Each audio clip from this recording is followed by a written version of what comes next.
दिखता तो नहीं है। हाँ। तो फिर आप 20 रुपए का साबुन छोड़ के 80 रुपए के साबुन में क्यों कूद रहे हो? ये करके आप क्लास मत लो। देखो मेरा आप क्या कर रहे हो, भगा रहे हो सबको।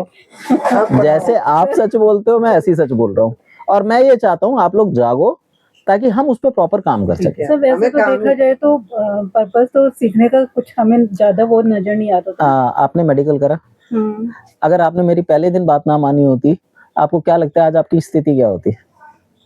ये भी वही है, आप भी वही है, क्या फर्क है आप दोनों में?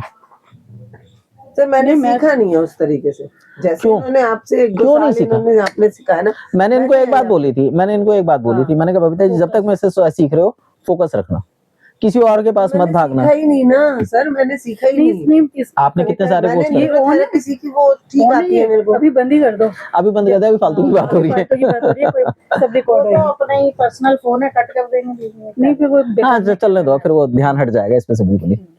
हाँ। नहीं सर वो बात बस वही है कि उसने उसको फोकस तो है उसका उस तरफ, लेकिन नहीं, ये कि नहीं, काम नहीं है। नहीं है फोकस।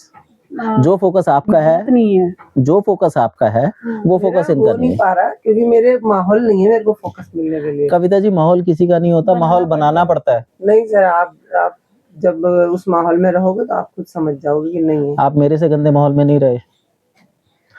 सर एक फर्क हो जाता है ना, फिर आप जेंट्स वो लेडीज उसको घर आप में काम सारा कुछ देखना। आप मना करके भी बैठ सकते हो। आप ये बताओ, मैं नहीं बैठ सकती। आपके आगे स्ट्रगलिंग आई थी नहीं आई थी? नहीं स्ट्रगलिंग की तो आई थी पर करी मैंने उसको। आप ये कहो कि भाई मेरे घर का माहौल था और मैं नहीं कर पाई, तो उसमें गलती किसकी, आपकी या उनकी? भाई माहौल तो सबका, देखो माहौल तो गलती हमारी ही रही। हाँ। इस चीज का तो फिर एक्सक्यूज देना ही बेकार है, क्योंकि वो हम पे ही डिपेंड, वो आप पे डिपेंड करता है कि आप माहौल कैसे मैनेज करोगे। मैं नहीं कर पाती ना सामने वाला उसको, उसको मेरे excuse नेचर में नहीं है कि मैं सबको एक तरफ करके और मैं चल दूं। ये बात है सारी। कविता जी एक्चुअली इसको भी तो आप ही चूज। देखो आज जो मैं मेरी कोशिश सिर्फ ये है कि आप लोग जागो और आप काम कर पाओ।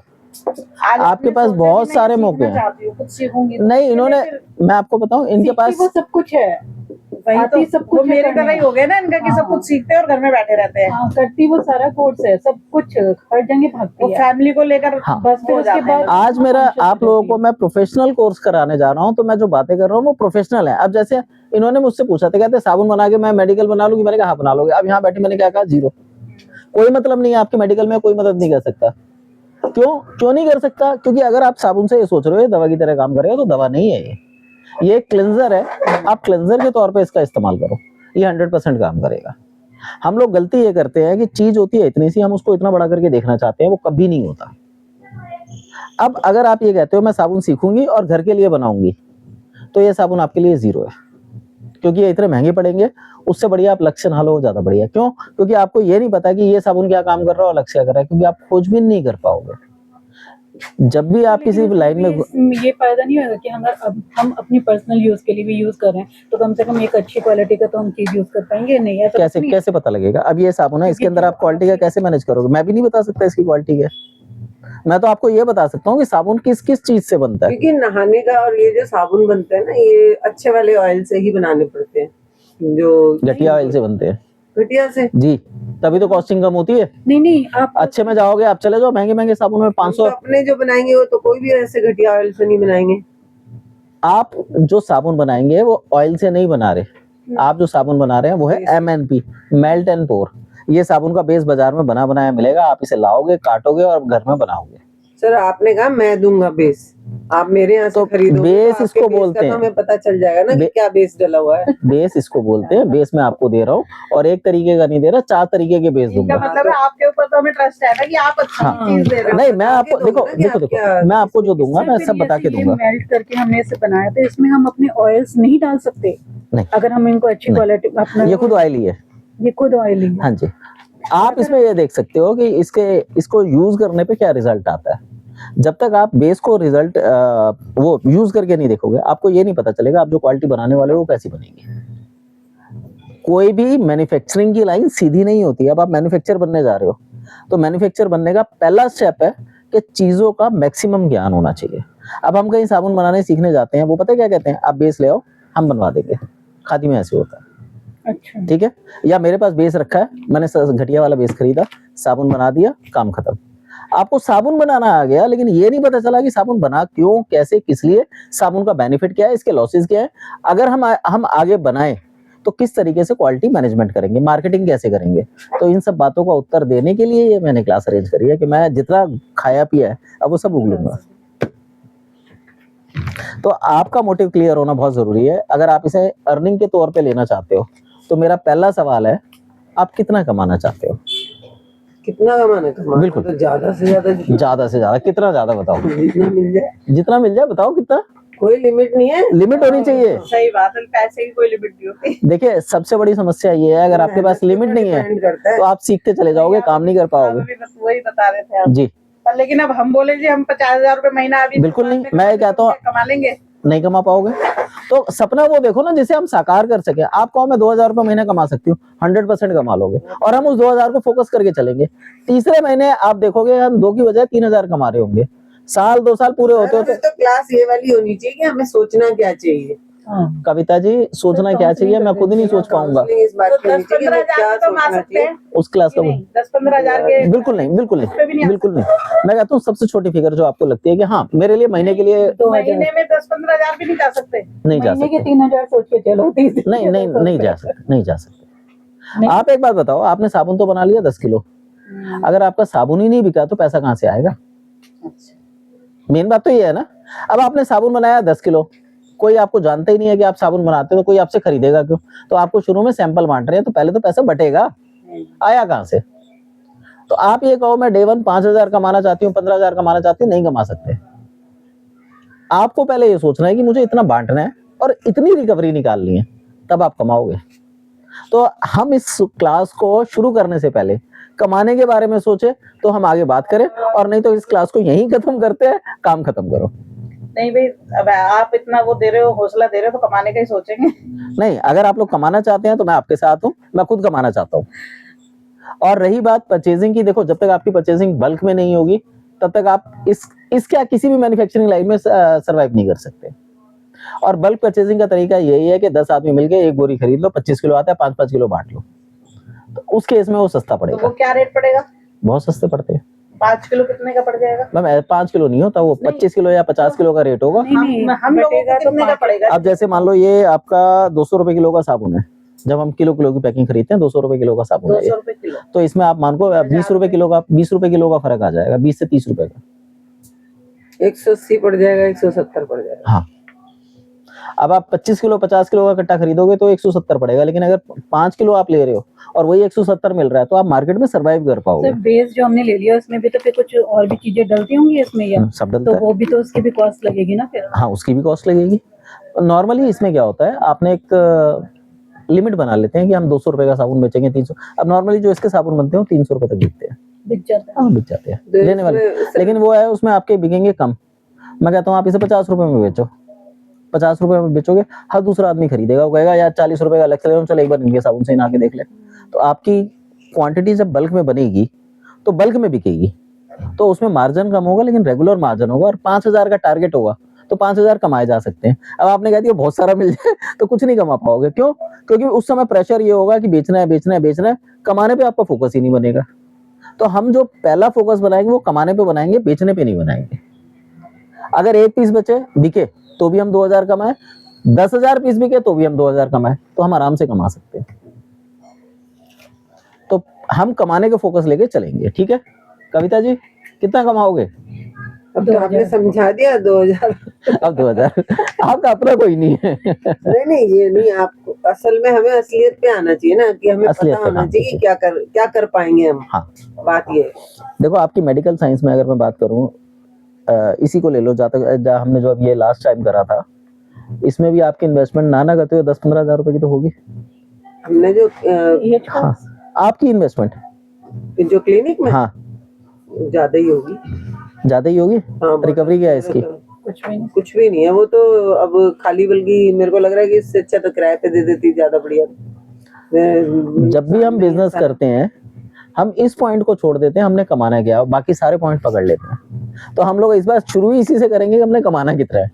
तो अब आप कितना कमाओगे? साबुन घर में बनाना है आपने, हाँ तो कितना कमाओगे? अब आप तो लिमिट तो हमने सोच ही ली ना, कमी से स्टार्ट करते हैं।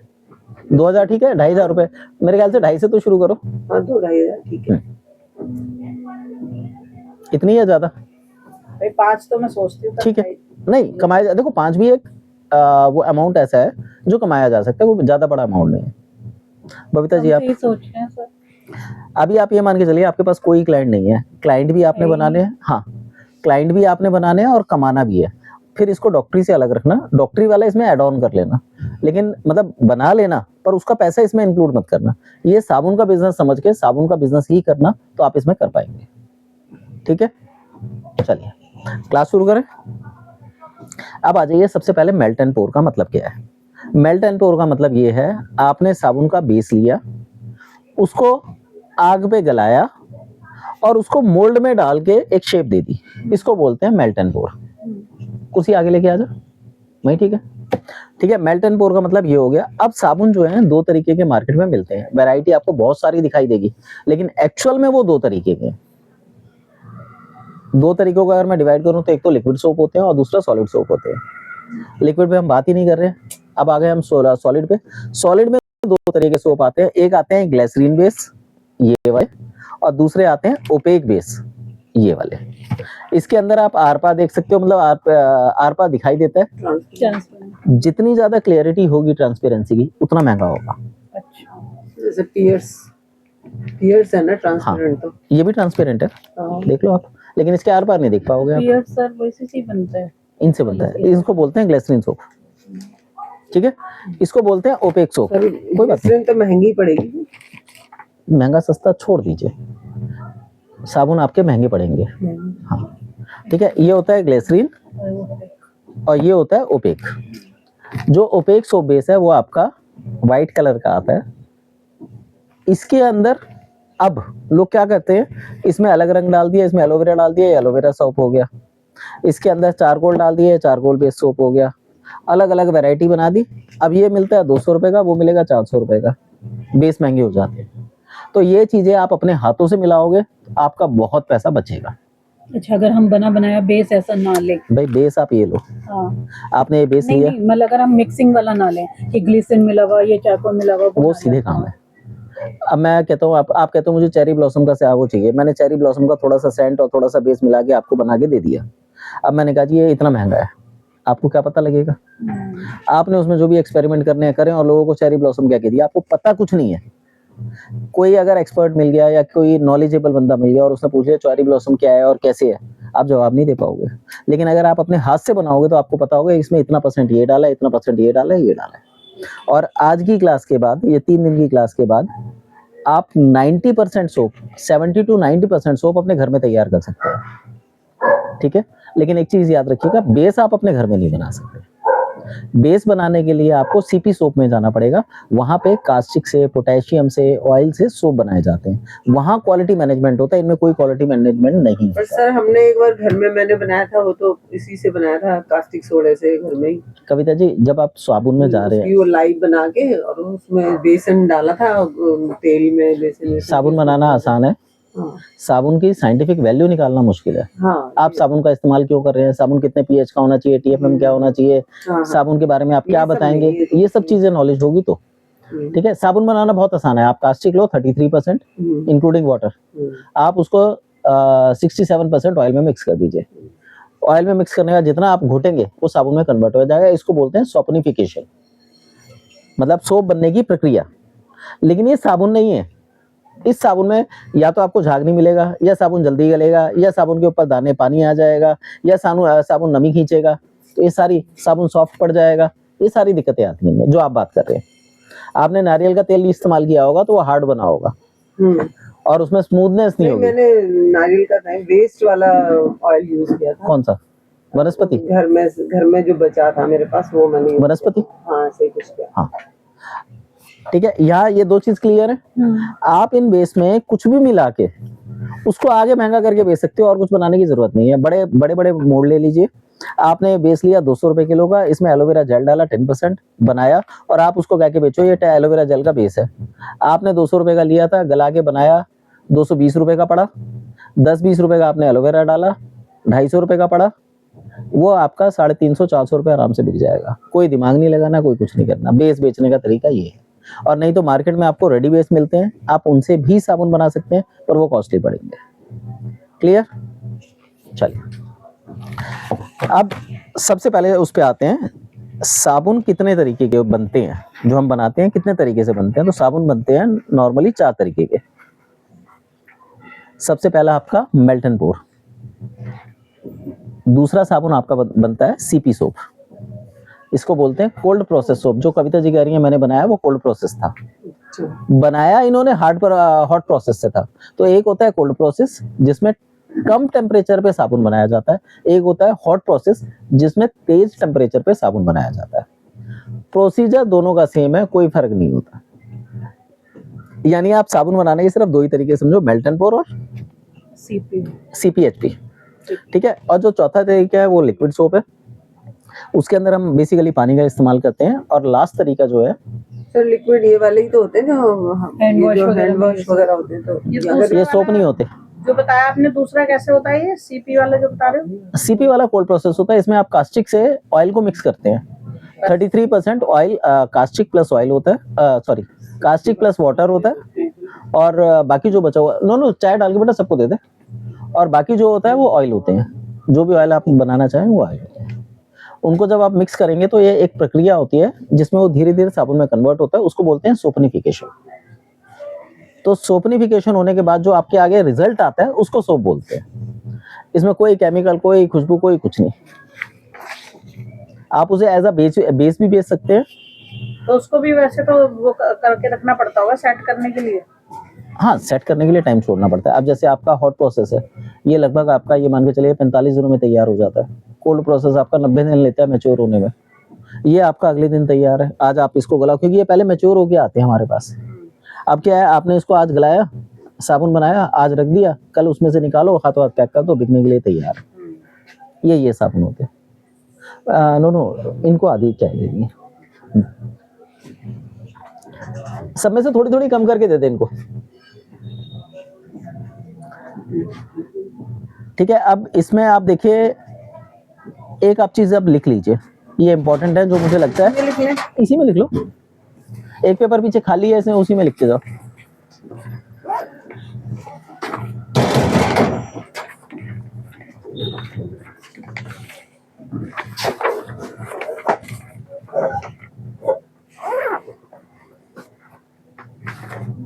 इधर ही लिख लो बोलते जी।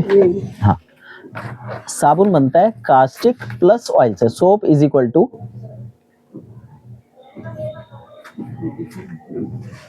हाँ दे दे, इसमें से बिस्किट निकाल ले एक पैकेट। कास्टिक CAUSTIC, CAU हाँ STIC प्लस ऑयल्स, इनके मिलने से आपका साबुन तैयार हो जाता है।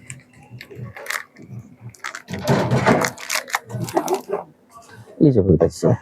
अच्छा आपकी तो थी नहीं, सॉरी कविता जी आपकी चाय। नो ये चाय ज्यादा है, एक चाय ज्यादा है, चाय ज्यादा है, ये एक फालतू है। आदित्य की होगी ना ये लीजिए बिस्कुट तो नहीं, ये लीजिए एक मिनट।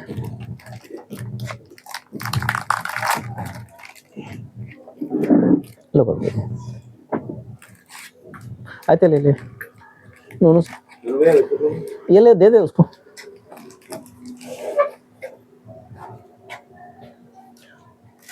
ठीक है, जो इसकी प्रोसेसिंग होती है साबुन बनने की प्रक्रिया, उसको बोलते हैं सोपनिफिकेशन। ये आपकी टर्म्स होती हैं। और जो गाद सी दिखती है जब ये प्रक्रिया बन रही होती है, तो गाढ़ा गाढ़ा होगा ना, उसको बोलते हैं ट्रेस। अब इसको क्या लिखूं मैं, यहाँ लिखूं नीचे सोपनिफिकेशन? लिखो, साबुन बनने की प्रक्रिया, अच्छा, सोपनिफिकेशन।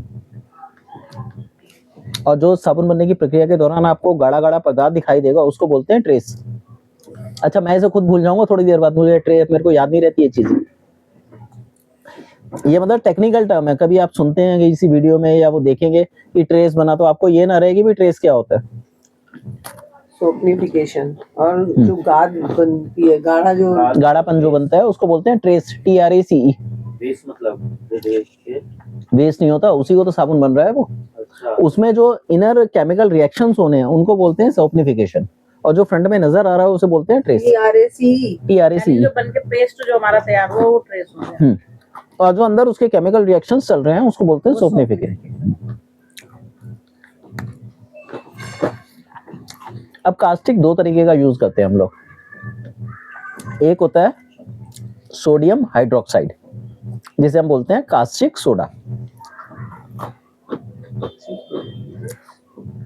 NaOH। दो प्रकार का होता है। जी, पहला क्या बोला है? सोडियम हाइड्रोक्साइड, इसको कास्टिक बोलते हैं, कुछ लोग इसको लाई भी बोलते हैं। ये आपको टर्म्स याद करनी पड़ेंगी अगर आप साबुन का काम करेंगे तो। Sodium hydroxide. हाँ, इसका फार्मूलेशन लिखिए NaOH। कहीं आपको NaOH मिलेगा, कहीं कुछ मिलेगा, कहीं कुछ मिलेगा, तो अलग अलग चीजें हैं ये। और मतलब कंफ्यूजन ना हो इसलिए मैं आपको बेसिक सारी चीजें करा रहा हूँ। दूसरा होता है पोटेशियम हाइड्रोक्साइड। इन दो चीजों से साबुन बनता है। पोटेशियम का इस्तेमाल ज्यादातर लिक्विड सोप बनाने में या बेबी सोप बनाने में किया जाता है, ये सॉफ्ट होता है। पोटेशियम हाइड्रोक्साइड, इसका केमिकल फार्मूला है KOH। अगर आप नॉर्मल सोडियम का क्या बताया था? NaOH, अगर आप नॉर्मल किस्म का साबुन बना रहे हैं तो सोडियम से बनता है। अगर आप बढ़िया क्वालिटी का साबुन बना रहे हैं तो वो KOH से बनता है। NaOH आता है आपका 100 रुपए किलो, KOH आएगा आपका 350-400 रुपए किलो, 450 तक भी जा सकता है। ये कंपनी के ऊपर डिपेंड करता है। KOH में क्या बताया? कौन सा साबुन बनता है? लिक्विड, बढ़िया साबुन लिक्विड बनता है। लिक्विड साबुन या बढ़िया साबुन इससे बनते हैं। बेबी सोप सब इससे बनते हैं।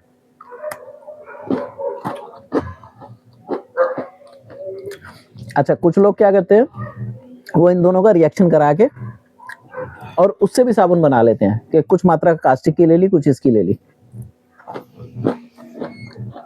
ये मैं आपको CP सोप के बेस के बारे में बता रहा हूँ। इसका आपके MNP में कोई लेना देना नहीं है।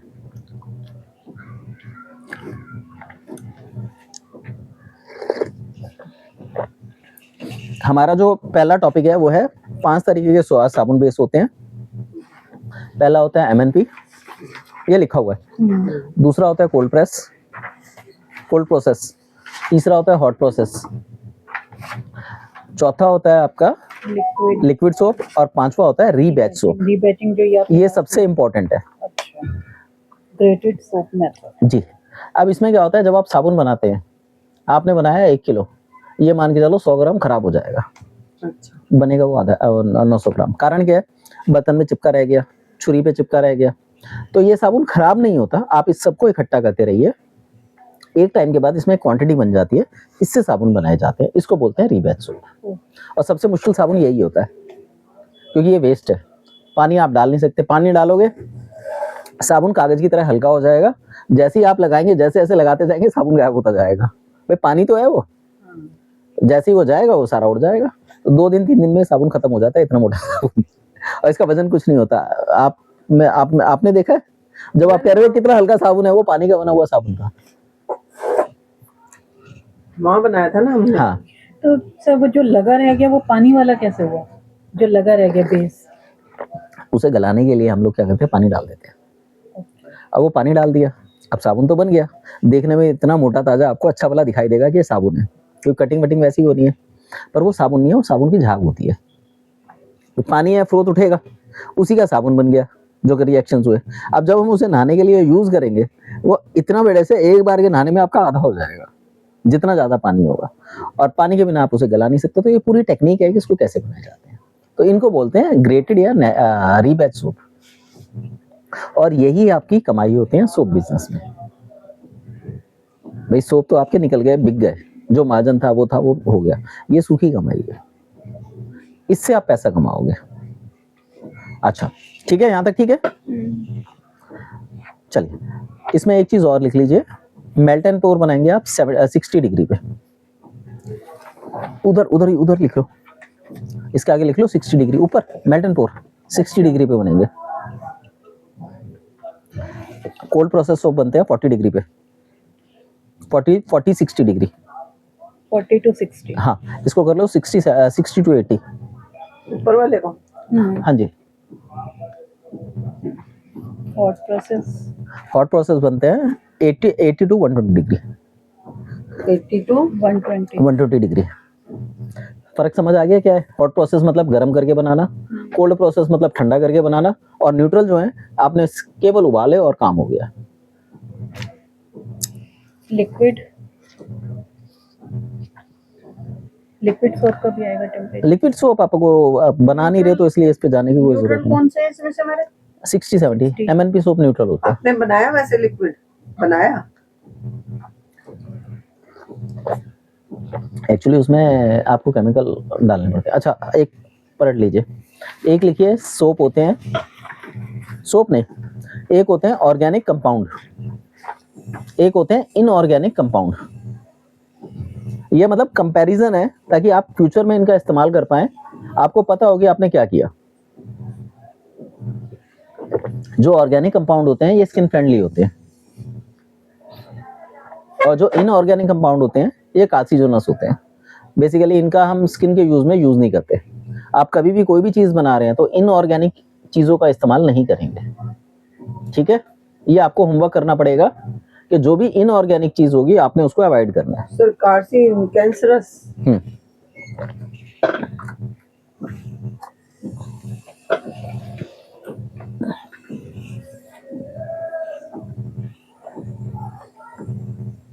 तो कार्सी उसकी स्पेलिंग बताना। कार्सी कैंसरस लिख दो वो तो मैंने लिख दिया कैंसरस। तो बस वो अच्छा, इनऑर्गेनिक मतलब है दोनों का। कंपाउंड जो आएगा वो कैंसरस सोप होंगे। हाँ जी,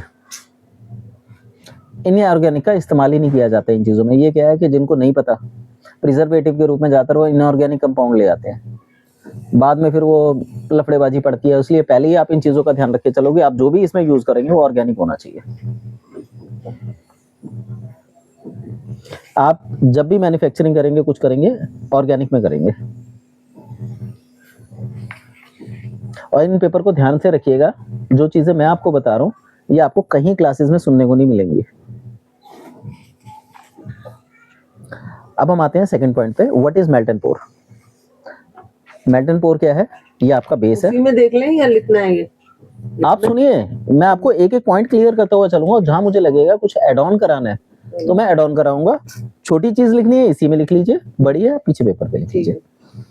मेल्ट एंड पोर का मतलब होता है आपने साबुन लिया, इसको कट करा, कट करने के बाद आपने इसको गर्म करा, पिघलाया, ये लिक्विड हो जाएगा, एक हैवी लिक्विड, डेंसिटी वाला लिक्विड बन जाएगा। आपने इसको दूसरे बर्तन में पोर किया, जिस शेप का आप बनाना चाहते हैं उसमें पोर कर दिया, उसको ठंडा होने दिया, तो जो आउटपुट आएगा वो आपका मेल्ट एंड पोर सोप होगा। इसमें हमने कुछ नहीं मिलाया, कुछ नहीं करा। ये सर डायरेक्ट होता है हीट या गर्म करने के टाइम पे, या इसको डबल बॉइलिंग करनी होती है? वो स्टेप बाय स्टेप हम चल रहे हैं तो वो सब बताऊंगा। हाँ, आप अपने हाथों से साबुन बनाओगे बबीता जी तो वो सब समझ आ जाएगा, ठीक है? अब इसमें क्या लिखा है आपका, प्री मेड सोप बेस होते हैं, ये प्री मेड है, सोप बेस है। Can be melted and customize, इसको मेल्ट किया और जो भी आप शेप देना चाहते हैं शेप दिया। नो कॉम्प्लेक्स केमिकल्स, इसमें कोई केमिकल आपने नहीं इन्वॉल्व किया। और देन सेफ और बिगिनर फ्रेंडली, जो शुरुआत कर रहे हैं उनके लिए सबसे इजी है। और मजे वाली बात यह है, अगर प्रॉपर ट्रेनिंग इसकी दे दी जाए तो इंडिया में जितनी लेडीज काम कर रही हैं वो सारी इसी पे काम कर रही हैं। केमिकल बेस पे कोई नहीं जाता, केमिस्ट्री पे कोई नहीं जाता। जैसे अभी इन्होंने कहा मैंने लाई से बनाया था, जब मैंने पूछा भाई आप कैसे क्या बना रहे हो तो उनको नहीं पता। तो आप ऐसी चीज जिसके बारे में आप खुद नहीं जानते बेच नहीं सकते। तो अगर हम ऑर्गेनिक इनऑर्गेनिक में डिवाइड करें तो ये ऑर्गेनिक है और वो इनऑर्गेनिक है, ठीक है? एक्चुअली वो इनऑर्गेनिक नहीं है, वो ऑर्गेनिक है, ये इनऑर्गेनिक होते हैं। लेकिन देखा जाए नजरिए से तो वो इनऑर्गेनिक है क्योंकि आप उसके बारे में कुछ नहीं जानते। नहीं है। हाँ जी, ठीक है। अब हम बात करते हैं मेल्ट एंड पोर क्यों बेस्ट है, या ये क्या, किस इसका, हाँ, स्ट्रेंथ क्या है इसकी। What is it? Pre made soap base, इसको आप मेल्ट करते हैं, मोल्ड में डालते हैं और यूज करते हैं। अब ये आपसे पूछे कि ये किस चीज के बने हैं, आपको ये बेस पता होना चाहिए किस चीज से बनते हैं। आप ये बता सकते हो किस चीज से बनते हैं, ये नहीं बता सकते किस चीज से बने हैं। क्लियर? अगर आप मुझसे कहोगे सर ये किस चीज से बने हैं, मुझे नहीं पता उसने क्या क्या डाला हुआ है, लेकिन मैं ये बता सकता हूँ कि सेप बेस बनाने के लिए क्या क्या होना चाहिए। चलिए पन्ना पलट लीजिए। जैसा हमने सबसे पहले लिखा था, सोप बेस बनाने के लिए इसमें कास्टिक होता है और दूसरा इसके अंदर ऑयल्स होते हैं। सोप बेस बनाने के लिए आपने ऊपर लिख लिया उसमें कास्टिक होता है और ऑयल्स होते हैं। हाँ लिखिए। हाँ तो सुनिए, इसको लिखिए मत। अच्छा यही है। हाँ हाँ सेम लाइन है।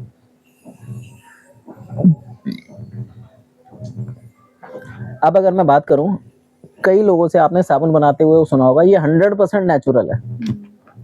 जब आपका कास्टिक इनऑर्गेनिक प्रोडक्ट है तो आपका सोप ऑर्गेनिक कैसे हो सकता है?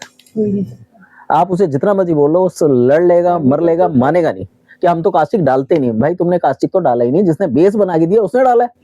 अब मैं आपसे ये कहूँ कि बबीता जी ये सोप बेस है, आप इससे साबुन बनाओ। आपने इसमें एडिटिव डाले, अच्छी अच्छी चीजें डाली, घी डाला, तेल डाला, जो डाला अच्छा अच्छा डाला। अब मैं आपसे कहूँ ये ऑर्गेनिक है, आपने कहा हाँ ऑर्गेनिक है। मैंने कहा जी इसमें कास्टिक नहीं डाला, मैंने तो डाला ही नहीं।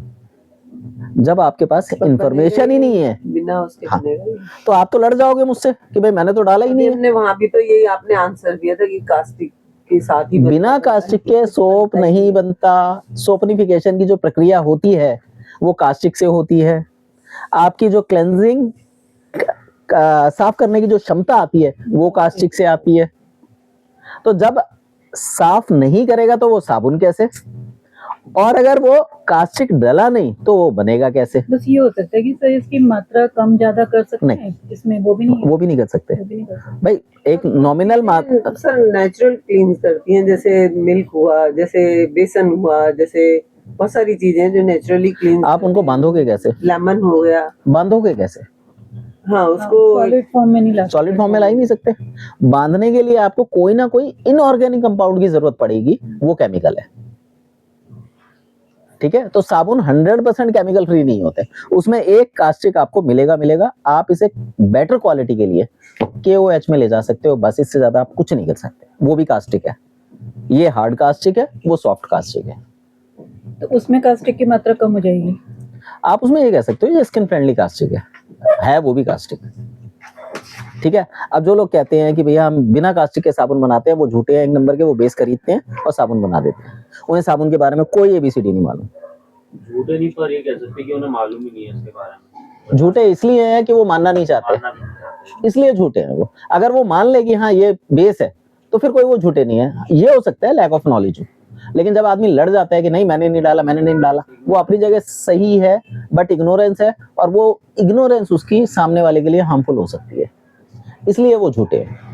लेकिन हम तो उसके कहने में आ जाएंगे ना कि हाँ वाकई में नहीं बन डाला होगा। अब आज हमें नॉलेज मिल गई तो अब हम कहेंगे बिना कास्टिक के कैसे हो सकता है? साबुन बनता ही नहीं। है, बेस तो होएगा। हाँ, फिर हम अब ये उसमें क्वेश्चन वो कर समझदार सकते लोग हैं बोलते हैं हम ऑर्गेनिक प्रोडक्ट डाल देते हैं। भाई तुम ऑर्गेनिक प्रोडक्ट जो डालते हो वो भी कहीं ना कहीं इनऑर्गेनिक कंपाउंड से ही बनेगा, विदाउट उसके साबुन नहीं बनेगा। ठीक है, अब लोग इतने भी चतुर हैं, वो कहते हैं हम रीठा डाल देते हैं झाग के लिए। रीठा इनमें काम नहीं करता, आप बना के देख लेना। झाग तो लेकिन उसमें बहुत आता है सर। लेकिन उसको वो स्लीपरीनेस देता है, झाग नहीं देता वो, स्लीपरीनेस देता है वो। अब बांधोगे कैसे उसको? आप बांध नहीं सकते। तो मैं तो कह ही रहा हूँ कास्टिक बांधता है। वो तो लिक्विड में जा सकता है ना, लिक्विड हाँ, फॉर्म में जा सकता है। कास्टिक बांधने का काम करेगा और ये इनऑर्गेनिक कंपाउंड है। रीठा क्या होता है? रीठा एक नेचुरल वो है, फल है, सोपनिफिकेशन है। तो उसके उस अंदर गुठली निकलती है, उससे छिलका काम आता है। शैम्पू उसको बनता है घोट के ज्यादातर उसका उससे। शैम्पू बनता है, उसमें सिर भी मैम, डायरेक्ट सच्चाई है वो भी नहीं बनता। हाँ जी। अगर आपको रीठा दे दिया ना, बाल धो लो, कुछ दिनों में बाल ऐसे हो जाएंगे लकड़ी की तरह। नहीं सर, इतने बढ़िया हमने, नहीं, आप सर। मानोगे नहीं, उससे बाल हमने अपनी मेरी शादी से पहले पूरे टाइम मैंने बाल उसी से धोए, और मैंने इतने भी। बढ़िया बाल, कभी जुए नहीं पड़ी, कभी डैंड्रफ नहीं हुआ, बाल इतने सिल्की। हमें हमारी मती मारी गई थी कि उसमें आ गए शैम्पू। क्यों आए, रीजन बताओ। बस आसान लगता था उसमें, ठीक है, मेहनत नंबर थी एक। हमारी, नंबर बस, दो। और कुछ नहीं। नंबर 2, अभी रुक जाओ, हम एक एक चीज पे एक उस पे आ रहे तो सूट करता है। हैं। 1 मिनट कविता जी, 1 मिनट। उसके साथ और क्या क्या मिलाते थे? रीठा शिकाकाई, ये तीन, आंवला रीठा शिकाकाई, तीनों चीजें। अब ये बताओ आंवला क्या है? आंवला तो वो है आपका क्या कहते हैं, रसायन है एक। हाँ, रसायन क्या होते हैं? केमिकल। तो कहाँ से कहाँ पहुंच गए आप? फिर अब ये तो फिर वो हो गया ना, एकदम नेचुरल हो गया ना। फ्रूट ही ना सर। तो दुनिया में जितनी चीजें हैं, इवन सीमेंट भी कहीं ना कहीं रासायनिक है। हाँ मतलब ये आते तो अब ऐसे तो आप लेमन को कह दो सिट्रिक एसिड बनता है, हाँ। हाँ, वो भी एक तरह का रसायन है। रसायन है। हाँ, तो आप वो भी खाओ, तो वो इनऑर्गेनिक में क्यों चले गए? जो डिफरेंस है वो ये है, टाटरी टाटरी को रोते रहते हैं, उसमें टाटरी डाल दी इसलिए बनी तो वो भी नींबू से, इसी से बनी हुई है। तो इसका मतलब वो हार्मफुल नहीं होनी चाहिए, पर वो हार्मफुल है। होता क्या है, जब हम किसी चीज को प्योरिटी की ओर लेके जाते हैं तो उसमें से स्पेसिफिक केमिकल्स रिलीज होते हैं, वो केमिकल्स हमारी सेहत के लिए हार्मफुल होते हैं, इसलिए उसको इनऑर्गेनिक कंपाउंड्स में डाला गया है कि हम उसको इतना ब्रेक तोड़ दिया है। क्लास कोई सुन रही थी तो उसमें सर यही बता रहे थे, वो हर फ्रूट और वेजिटेबल्स का वो बता रहा था वो बंदा, तो उसमें उसने बताया कि जैसे ये पत्ता गोभी ऑरेंज पर्पल वाली पत्ता गोभी हाँ, आती नहीं है, आती, आती। उससे वो कलर निकालना बताया था उसने। तो वो कहते हैं कि ये सारे इसमें केमिकल से प्रोसेस होता है और उससे ये कलर्स नेचुरल हमें कलर मिलते हैं, लेकिन उसके पीछे जो रीजन है वो केमिकल रीजन ही है प्रोसेसिंग। विदाउट केमिकल आप कोई चीज प्रोसेस नहीं कर सकते। साबुन की भी सेम कहानी है। अब होता क्या है, हमारे अंदर सबसे बड़ी दिक्कत ये है, नहीं हमने खुद बनाया है, नेचुरल है, नेचुरल नाम की कोई चीज नहीं है। जो अब आप नेचुरल में जाओगे तो उनकी कॉस्टिंग इतनी हाई पड़ेगी, आप उसको पे नहीं कर सकते। बीटरूट में भी इतना निकलता है कलर, उसका सबसे ज्यादा कलर निकलता सबसे ज्यादा निकलता है, लेकिन आप उसे यूज नहीं कर सकते जब तक आप उसकी केमिकल कंपाउंडिंग नहीं करेंगे। ठीक है, अब वो कंपाउंडिंग इसके साथ होती है, मिक्स करते हैं तो फिर तो कलर पूरा उसका ऐसे ही हो जाता है रेड। आप उसे किसी की स्किन पे लगा दीजिए, वो गायब हो जाएगा थोड़ी देर बाद। हाँ, वो उड़ जाता है बस। तो उसे उड़ने से रोकने के लिए क्या करोगे, उसका कंपाउंडिंग फिर उसकी कंपाउंडिंग, जैसे ही वो कंपाउंडिंग में गई, वो रसायन निकल आ गया, केमिकल आ गया उसमें। सब कुछ ऑर्गेनिक है, इनऑर्गेनिक कुछ नहीं होता। जितने भी आपकी ये चीजें निकाली जाती हैं वो सब कहीं ना कहीं उसी में यूज हो रही हैं, लेकिन है क्या कि वो मर जाती हैं, उनके जो क्वालिटीज हैं जो ह्यूमन को जिंदा रखती हैं वो खत्म हो जाती हैं, इसलिए उनको डेड बोल दिया जाता है या केमिकल बोल दिया जाता है। चीजें सब यही हैं। ठीक है, आपका जो MNP बेस है, जब भी कोई साबुन बनाने का काम शुरू करता है वो इसी से ही करता है, क्योंकि ये सबसे इजी प्रोसेस है। देन बनते बहुत जल्दी हैं, आपने आज बनाया, कल ये साबुन आपका तैयार है। बाकी जितने भी प्रकार के सोप है, इनमें आपको टाइम चाहिए, हफ्ते का, 15 दिन का, महीने का, जो भी आपका सोपनिफिकेशन का टाइम है वो लेगा। कोल्ड प्रोसेस नॉर्मली 40 दिन का बोला जाता है, पर एक्चुअल में वो 90 दिन लेता है प्रोसेस होने में। इसके बाद आते हैं अजम्पशन, बिगनर मेक। इसमें क्रिएटिविटी लिमिटेड है, मैं कहता हूँ इसमें अनलिमिटेड है। अगर आप ढंग से इसको समझ गए तो आप इसमें जो चाहे वो कर सकते हैं। तभी मैंने बोला कि 70 to 90% ही कवर कर लेगा। अब अगर मैं आपसे ये कहूँ कि आपने घर में CP बेस बनाना है तो आपको बहुत सारी चीज़ें इकट्ठी करनी पड़ेंगी। इसके लिए आपने सिर्फ बेस खरीदा, साबुन बनाया। अब बात आती है बेचने की, जो वो बेचने में दिक्कत आएगी, सेम दिक्कतें यही आएंगी। तो हम इतने हाई फाई में जाए क्यों? इसमें एक रिस्ट्रिक्शन है, उसके ऊपर हमें वर्क करना है। अगर हमने उस पर वर्क कर लिया तो हमें CP में, MNP में, उसमें जाने की जरूरत नहीं है, हॉट प्रोसेस में। अच्छा जी, आप लोग हाउसवाइफ्स हैं, बिजनेस करने नहीं आए हैं भाई, मैन्युफैक्चरिंग यूनिट तो नहीं डालनी, तो क्या जरूरत है आपको कास्टिक और ये केमिकल कंपाउंडिंग में जाने की? सिंपल सा लॉजिक है। तो मेरे को तो आगे पढ़ाना है, मैं तो आपसे कहूंगा MNP भी सीखो, ये भी सीखो, ये भी सीखो, या फिर मेरे को आपको सामान बेचना है तो मैं आपको ये कराऊंगा। लेकिन रियलिटी ये है कि अगर आप प्रॉपर तरीके से सिर्फ बेस को समझ लो तो आगे की जरूरत नहीं रह जाती। इसके बाद है काउंटर पॉइंट। क्या है कि इसका सबसे बड़ा बेनिफिट ये है कि आप इसमें पजल लेयर्स और स्विरल डिजाइन बना सकते हैं, यानी ये डिजाइनर सोप बनते हैं वो सारे MNP बेस पे बनते हैं। हॉट प्रोसेस में, कोल्ड प्रोसेस में डिजाइनर सोप नहीं होते। देन स्ट्रेंथ है इसकी, रिस्क फ्री हैंडलिंग है, क्योंकि कॉस्टिंग इसकी 0 के बराबर होती है। 0 बराबर का मतलब ये है कि आपने जितने का बेस खरीदा है बस वही आपकी कॉस्टिंग है, बाकी चीजें आपके घर में मिल जाएंगी इसमें डालने के लिए। उसके बाद इंस्टेंट प्रोडक्शन है, इंस्टेंटली ये बना के दिखाए जा सकते हैं, रेडी हो जाते हैं। मतलब आप ये अभी बना के डालो और इसको ठंडा होने दो, जैसे ही ठंडा हुआ आपका साबुन तैयार है। लेकिन फिर भी कोशिश करो कि 24 घंटे की केमिकल प्रोसेसिंग या 48 घंटे की केमिकल प्रोसेसिंग इसमें हो जाए तो ज़्यादा अच्छा है। ठीक है, यानी आपने अगर साबुन बनाया तो ये मत कहना कि आज बना दिया कल बेच दें। कोशिश करना वो एक हफ्ता आपके घर रखा रहे। हाँ, एक हफ्ते बाद आप उसे बेचने के प्रोसेस में ले आओ, वो बेस्ट टाइम होगा बेचने के लिए। तो अगर इसमें हमने वैसे जो डाला है, कुछ हर्ब्स वगैरह डाली है, तो वो खराब हो जाए उसमें पड़ा हुआ, फिर खराब क्यों होगा? आपको उसी की प्रोसेसिंग के लिए तो मैंने बोला ना कि एक हफ्ते अपने घर में रखो। अगर कोई दिक्कत होगी, कुछ होगी तो आपके सामने आ जाएगी, जो भी है वो उसमें आ जाएगा, 3-4 दिन में आ जाएगा आपके सामने। मान लो हमने एलोवेरा डाला, हम सोचते फ्रेश एलोवेरा यूज कर लो तो कोई दिक्कत नहीं आएगी? नहीं, कोई दिक्कत नहीं आती, लेकिन आप उस साबुन को लंबे समय तक नहीं रख सकते, क्योंकि आपने उसमें ताजे कंटेंट का इस्तेमाल किया है, उसमें फंगस लगने का डर रहेगा। तो उसमें क्या होता है, साबुन में फंगस लग जाएगा, फंगस हर चीज खा जाती है, तो साबुन खराब हो जाएंगे, साबुन में खटास आ जाएगी, साबुन बदबू मारने लगेगा, स्मेल आएगी। तो वो चीज हमें कैसे उसके अल्टरनेट्स होते हैं। वही लेते ना, हाँ। बना बनाया आप वो लोगे रेडीमेड एलोवेरा वाला लेना होगा वो? बना बनाया एलोवेरा जेल। वो हम जब उस पॉइंट पे पहुंचेंगे तब उस पे डिस्कस करेंगे ना, अभी उस पे अभी से डिस्कस करें, बीच की चीजें खत्म हो जाती हैं। ठीक। ठीक है, उसको छोड़ दीजिए अभी। लास्ट है best for aesthetic and gift shop. आप इसे गिफ्टिंग के लिए यूज कर सकते हैं, ये सबसे बेस्ट सोप रहते हैं गिफ्टिंग के लिए।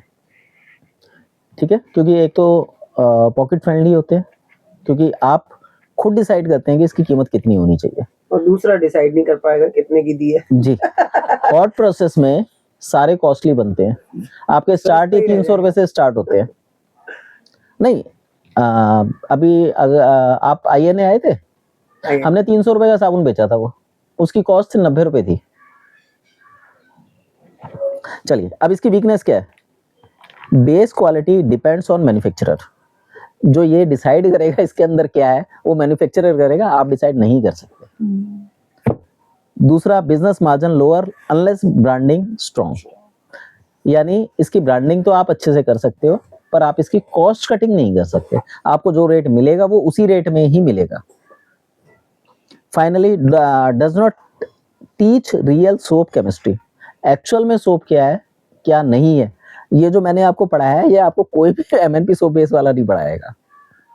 उसको तो सिर्फ ये है जी सोप ऐसे बनेगा, ये फार्मूला लिख लो, ये फार्मूला लिख लो, ये फार्मूला लिख लो, आपने सोप बनाना सीख लिया, घर में बनाओ।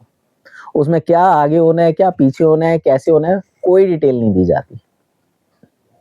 सिर्फ साबुन बनाना सिखा दिया, इसको पिघाला, इसमें ये कंपाउंडिंग करी, काम खत्म। तो मैं आपको यहाँ ये बताऊंगा कि हम कंपाउंडिंग क्यों करोगे और कैसे करोगे, ये कोई नहीं सिखाता। चलिए आगे चलते हैं, सेफ्टी बेसिक्स। आप अगर कोई भी चीज की मैन्युफैक्चरिंग कर रहे हैं, और खासकर ऑर्गेनिक कंपाउंड की, तो आपके पास IPA आइसोप्रोपाइल अल्कोहल कम से कम 5 लीटर की मात्रा में घर में होना चाहिए। और ये एक आग पकड़ने वाला वो है ध्यान रखना पड़ेगा केमिकल, तो आपको उसको ध्यान से रखना पड़ता है। ठीक है, लेकिन इसके बिना आपका सोप का काम प्रॉपर नहीं हो पाएगा। ये बहुत इंपॉर्टेंट रोल रखता है MNP सोप्स में। कहाँ लिखा है सर? ये लिखा नहीं है, इसे लिख लो। आप कम से कम नहीं तो 1 लीटर तो रखना। कभी भी इसका 100 ग्राम 50 ग्राम मत लाना, ये बहुत महंगा पड़ेगा। 1 लीटर लेके आओ, रेट भी ठीक ठाक सा लगेगा। नहीं तो कम से कम 5 लीटर 10 लीटर अपने पास रखो। IPA, हाँ, इसकी फुल फॉर्म लिखो, IPA isopropyl alcohol 91 ICEO IPA। हाँ, अच्छा, ISO ISO propyl PRO ISO propyl PRO PYLE acetate, sorry alcohol AL CHOLE। ठीक है, इसकी जो परसेंटेज यूज करनी है, आपने करना है 91.5 तक का, 91 और 91.5 का। 91.5 लिख लीजिए या 91 लिख लीजिए, ये भी क्लेरिफिकेशन है। इस परसेंटेज का अल्कोहल आपने यूज करना है। इससे बढ़िया लोगे महंगे पड़ेंगे, इससे नीचे जाओगे हल्के पड़ेंगे। अब ये किस काम आता है? ये आता है डिसइंफेक्ट के काम आता है। जितने बर्तन आप यूज करोगे उसमें मारोगे इनफेक्ट जी, यानी वहां पे कोई भी किसी भी तरीके का जो बैक्टीरिया फंगई वगैरह पनपती है वो खत्म हो जाएगी इससे। तो जहां आप साबुन काटोगे वहां यूज करोगे, जो आप बर्तन यूज करोगे वहां यूज करोगे, जहां आप साबुन में आपको लगेगा कोई दिक्कत आ रही है वहां यूज करोगे। तो ये साबुन के बैक्टीरिया को खत्म करने के लिए सबसे इंपॉर्टेंट केमिकल होता है।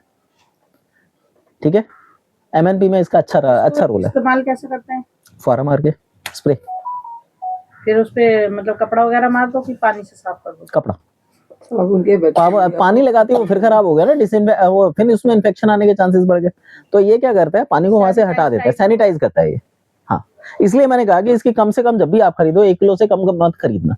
1 लीटर 1 किलो जो भी है, ये महंगा पड़ेगा। ठीक है, और इसमें 91% का लेना है आपने। इससे ऊपर जाओगे महंगे पड़ेंगे, इससे नीचे आओगे सस्ते पड़ेंगे, पर वो इतना अच्छा डिसइंफेक्ट नहीं करते। और इसमें यूज करना लेबोरेटरी ग्रेड का। ये आएगा आपका लगभग 450-500 रुपए लीटर। इसमें 2 मिलेंगे आपको, एक मिलेगा आपको लेबोरेटरी ग्रेड, एक मिलेगा आपको cosmetic grade. Laboratory grade use करना है।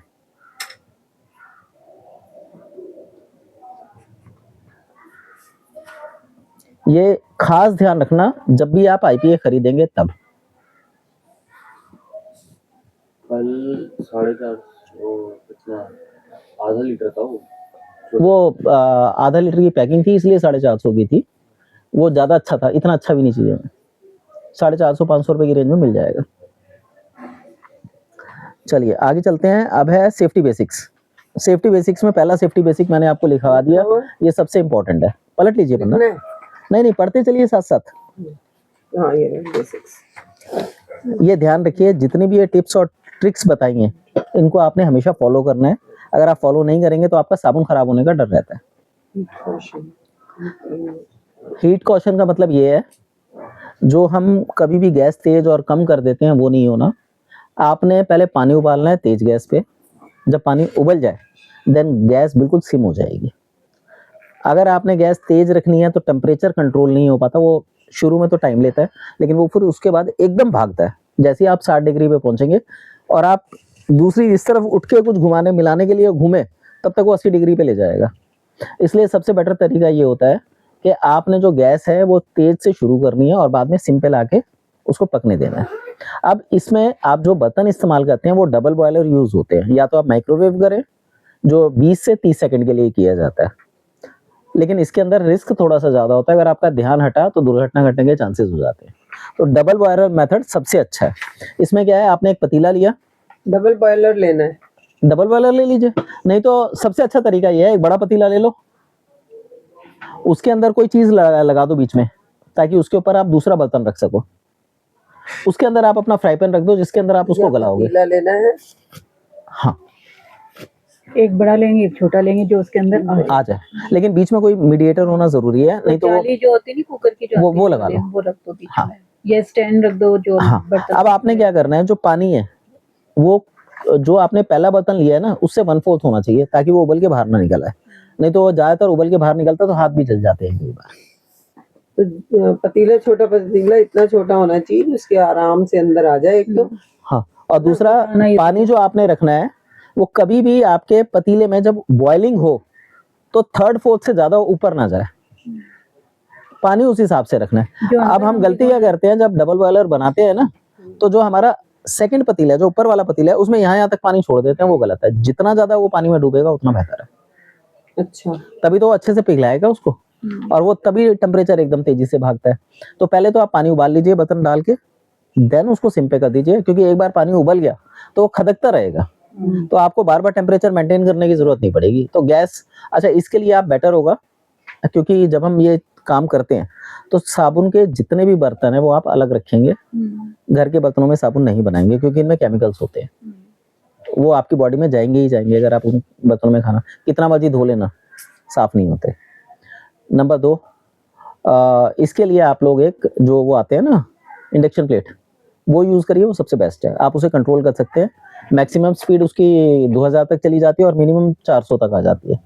तो आप पहले उसे 1000 पे गर्म कर लीजिए, 1200 पे गर्म कर लीजिए। जब गर्म हो जाए आप उसे 400 पे लाके उसे खदकने दीजिए। छुट्टी।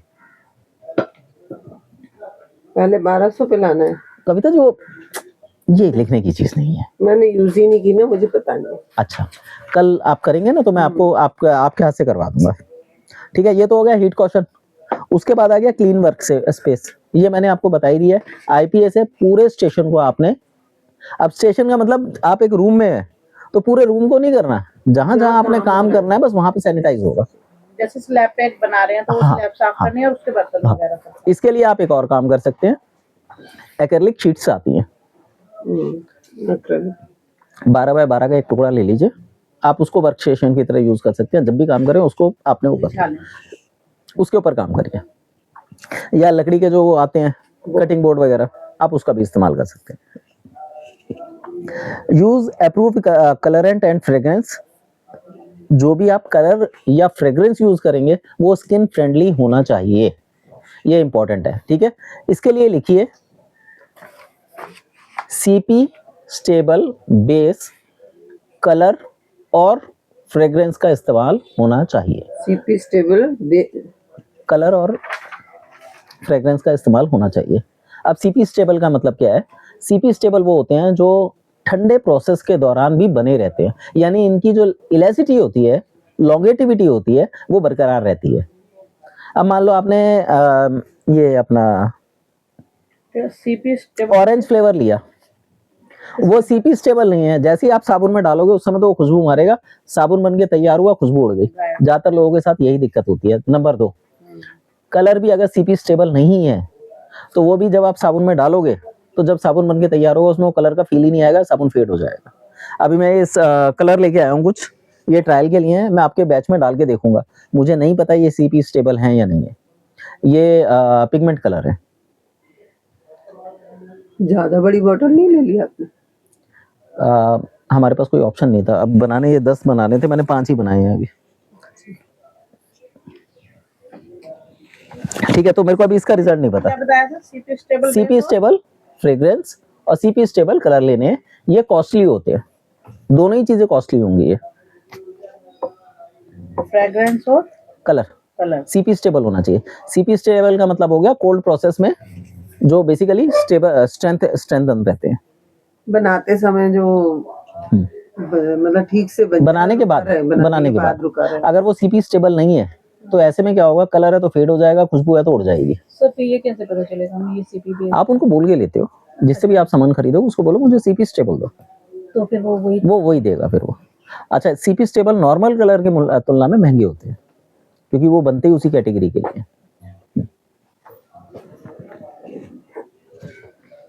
अच्छा, अब इसमें फिर वही है, फार्मूला बताया, सॉरी फार्मूला नहीं बताया, इसने ये बताया वैक्स पेपर आते हैं, आप साबुन को उसके ऊपर रख के काटोगे क्योंकि साबुन भी एक तरीके का वैक्स होता है। ठीक है, तो आप जब उसको काटोगे तो वैक्स पेपर पे काटोगे ताकि नीचे से वो इन्फेक्टेड ना हो। और हमेशा ध्यान रखना है जहां आप साबुन का काम करेंगे वहां पे आसपास मॉइस्चर नहीं होना चाहिए। ठीक है, अच्छा,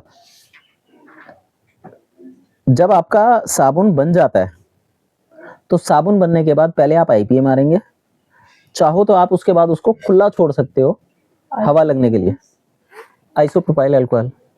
अच्छा, वही जो हाँ, स्प्रे मारेंगे। होता क्या है, जब आप साबुन डालते हैं ना, पोर करते हैं तो झाग बन जाते हैं। ये पोर करने के बाद जैसे आपका साबुन बन गया, आपने जो भी एडिटिव वगैरह मिलाया वो डाले और आपने पोर किया मोल्ड के अंदर, उसमें झाग निकलेंगे, हवा जाती है, झाग निकलते हैं ना।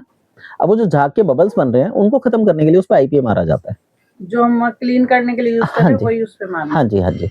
अब यहाँ पे 2-3 चीजें आती हैं, जैसे मैं तो साबुन बनाता हूँ तो मैंने खुला छोड़ दिया क्योंकि मुझे पता है कि भाई इन्फेक्ट कैसे होगा, क्या होगा, तो मैंने आईपीए मारा तो मुझे उसको ढकने की जरूरत नहीं है। लेकिन अगर आईपीए आप यूज नहीं करना चाहते क्योंकि महंगी आइटम है, अब आप यूज नहीं करना चाहते तो आप क्या करेंगे, उसके ऊपर वैक्स पेपर लगा देंगे, पर ये ध्यान रखेंगे कि उस वैक्स पेपर की कोटिंग अच्छी होनी चाहिए, तब आपको वो मारने की जरूरत नहीं है आईपीए। तो मतलब जो जिस भी हमने उसमें मोल्ड में डाल के उसको जमा रखा है सोप को, तो उसको अच्छे से कवर कर देना बस। हाँ, अगर आप कवर नहीं करना चाहते तो आईपीए मार दो। ठीक है, क्योंकि आपने देखा होगा जितने भी आपके हैंडमेड सोप्स होते हैं पीछे से सब खुदरे खुदरे होते हैं, हाँ, ज्यादातर ये आईपीए मार के छोड़ देते हैं, इतना मेहनत कौन करे। लेकिन आपके पास दोनों ऑप्शन है। अब कागज क्या है, कागज अगर आप चिपकाओगे तो एक तो वो प्लेन निकालेगा और वो वैक्स पेपर है तो वो चिपकेगा नहीं, तो जैसी नीचे से फिनिशिंग आ रही है ऐसी ऊपर से फिनिशिंग आएगी। और कुछ लोग जो अच्छे होते हैं, समझदार होते हैं, वो आईपीए भी मारेंगे और देन वैक्स पेपर भी लगाएंगे। ठीक है, उसके बाद इस पे कपड़ा ढक दिया जाता है ताकि कोई कीड़ा धूल मिट्टी वगैरह ना चली जाए। हाँ, कपड़ा मतलब क्वालिटी स्टैंडर्ड है। अगर आप इसमें जाना चाहें तो इसमें दिखना चाहिए ना जैसा बनाया अलग। बिल्कुल, तो फिर आप वैक्स पेपर में बनाएंगे। हाँ, अच्छा, दूसरी, जब आप काम नया शुरू करते हैं तो कोशिश कीजिए कि दस्ताने पहन के काम करें क्योंकि केमिकल के काम है ये, हमें नहीं पता इसकी क्वालिटी स्टैंडर्ड क्या है, कैसे है, तो बेटर है कि आप गॉगल्स और दस्ताने ग्लव्स पहन के काम करें।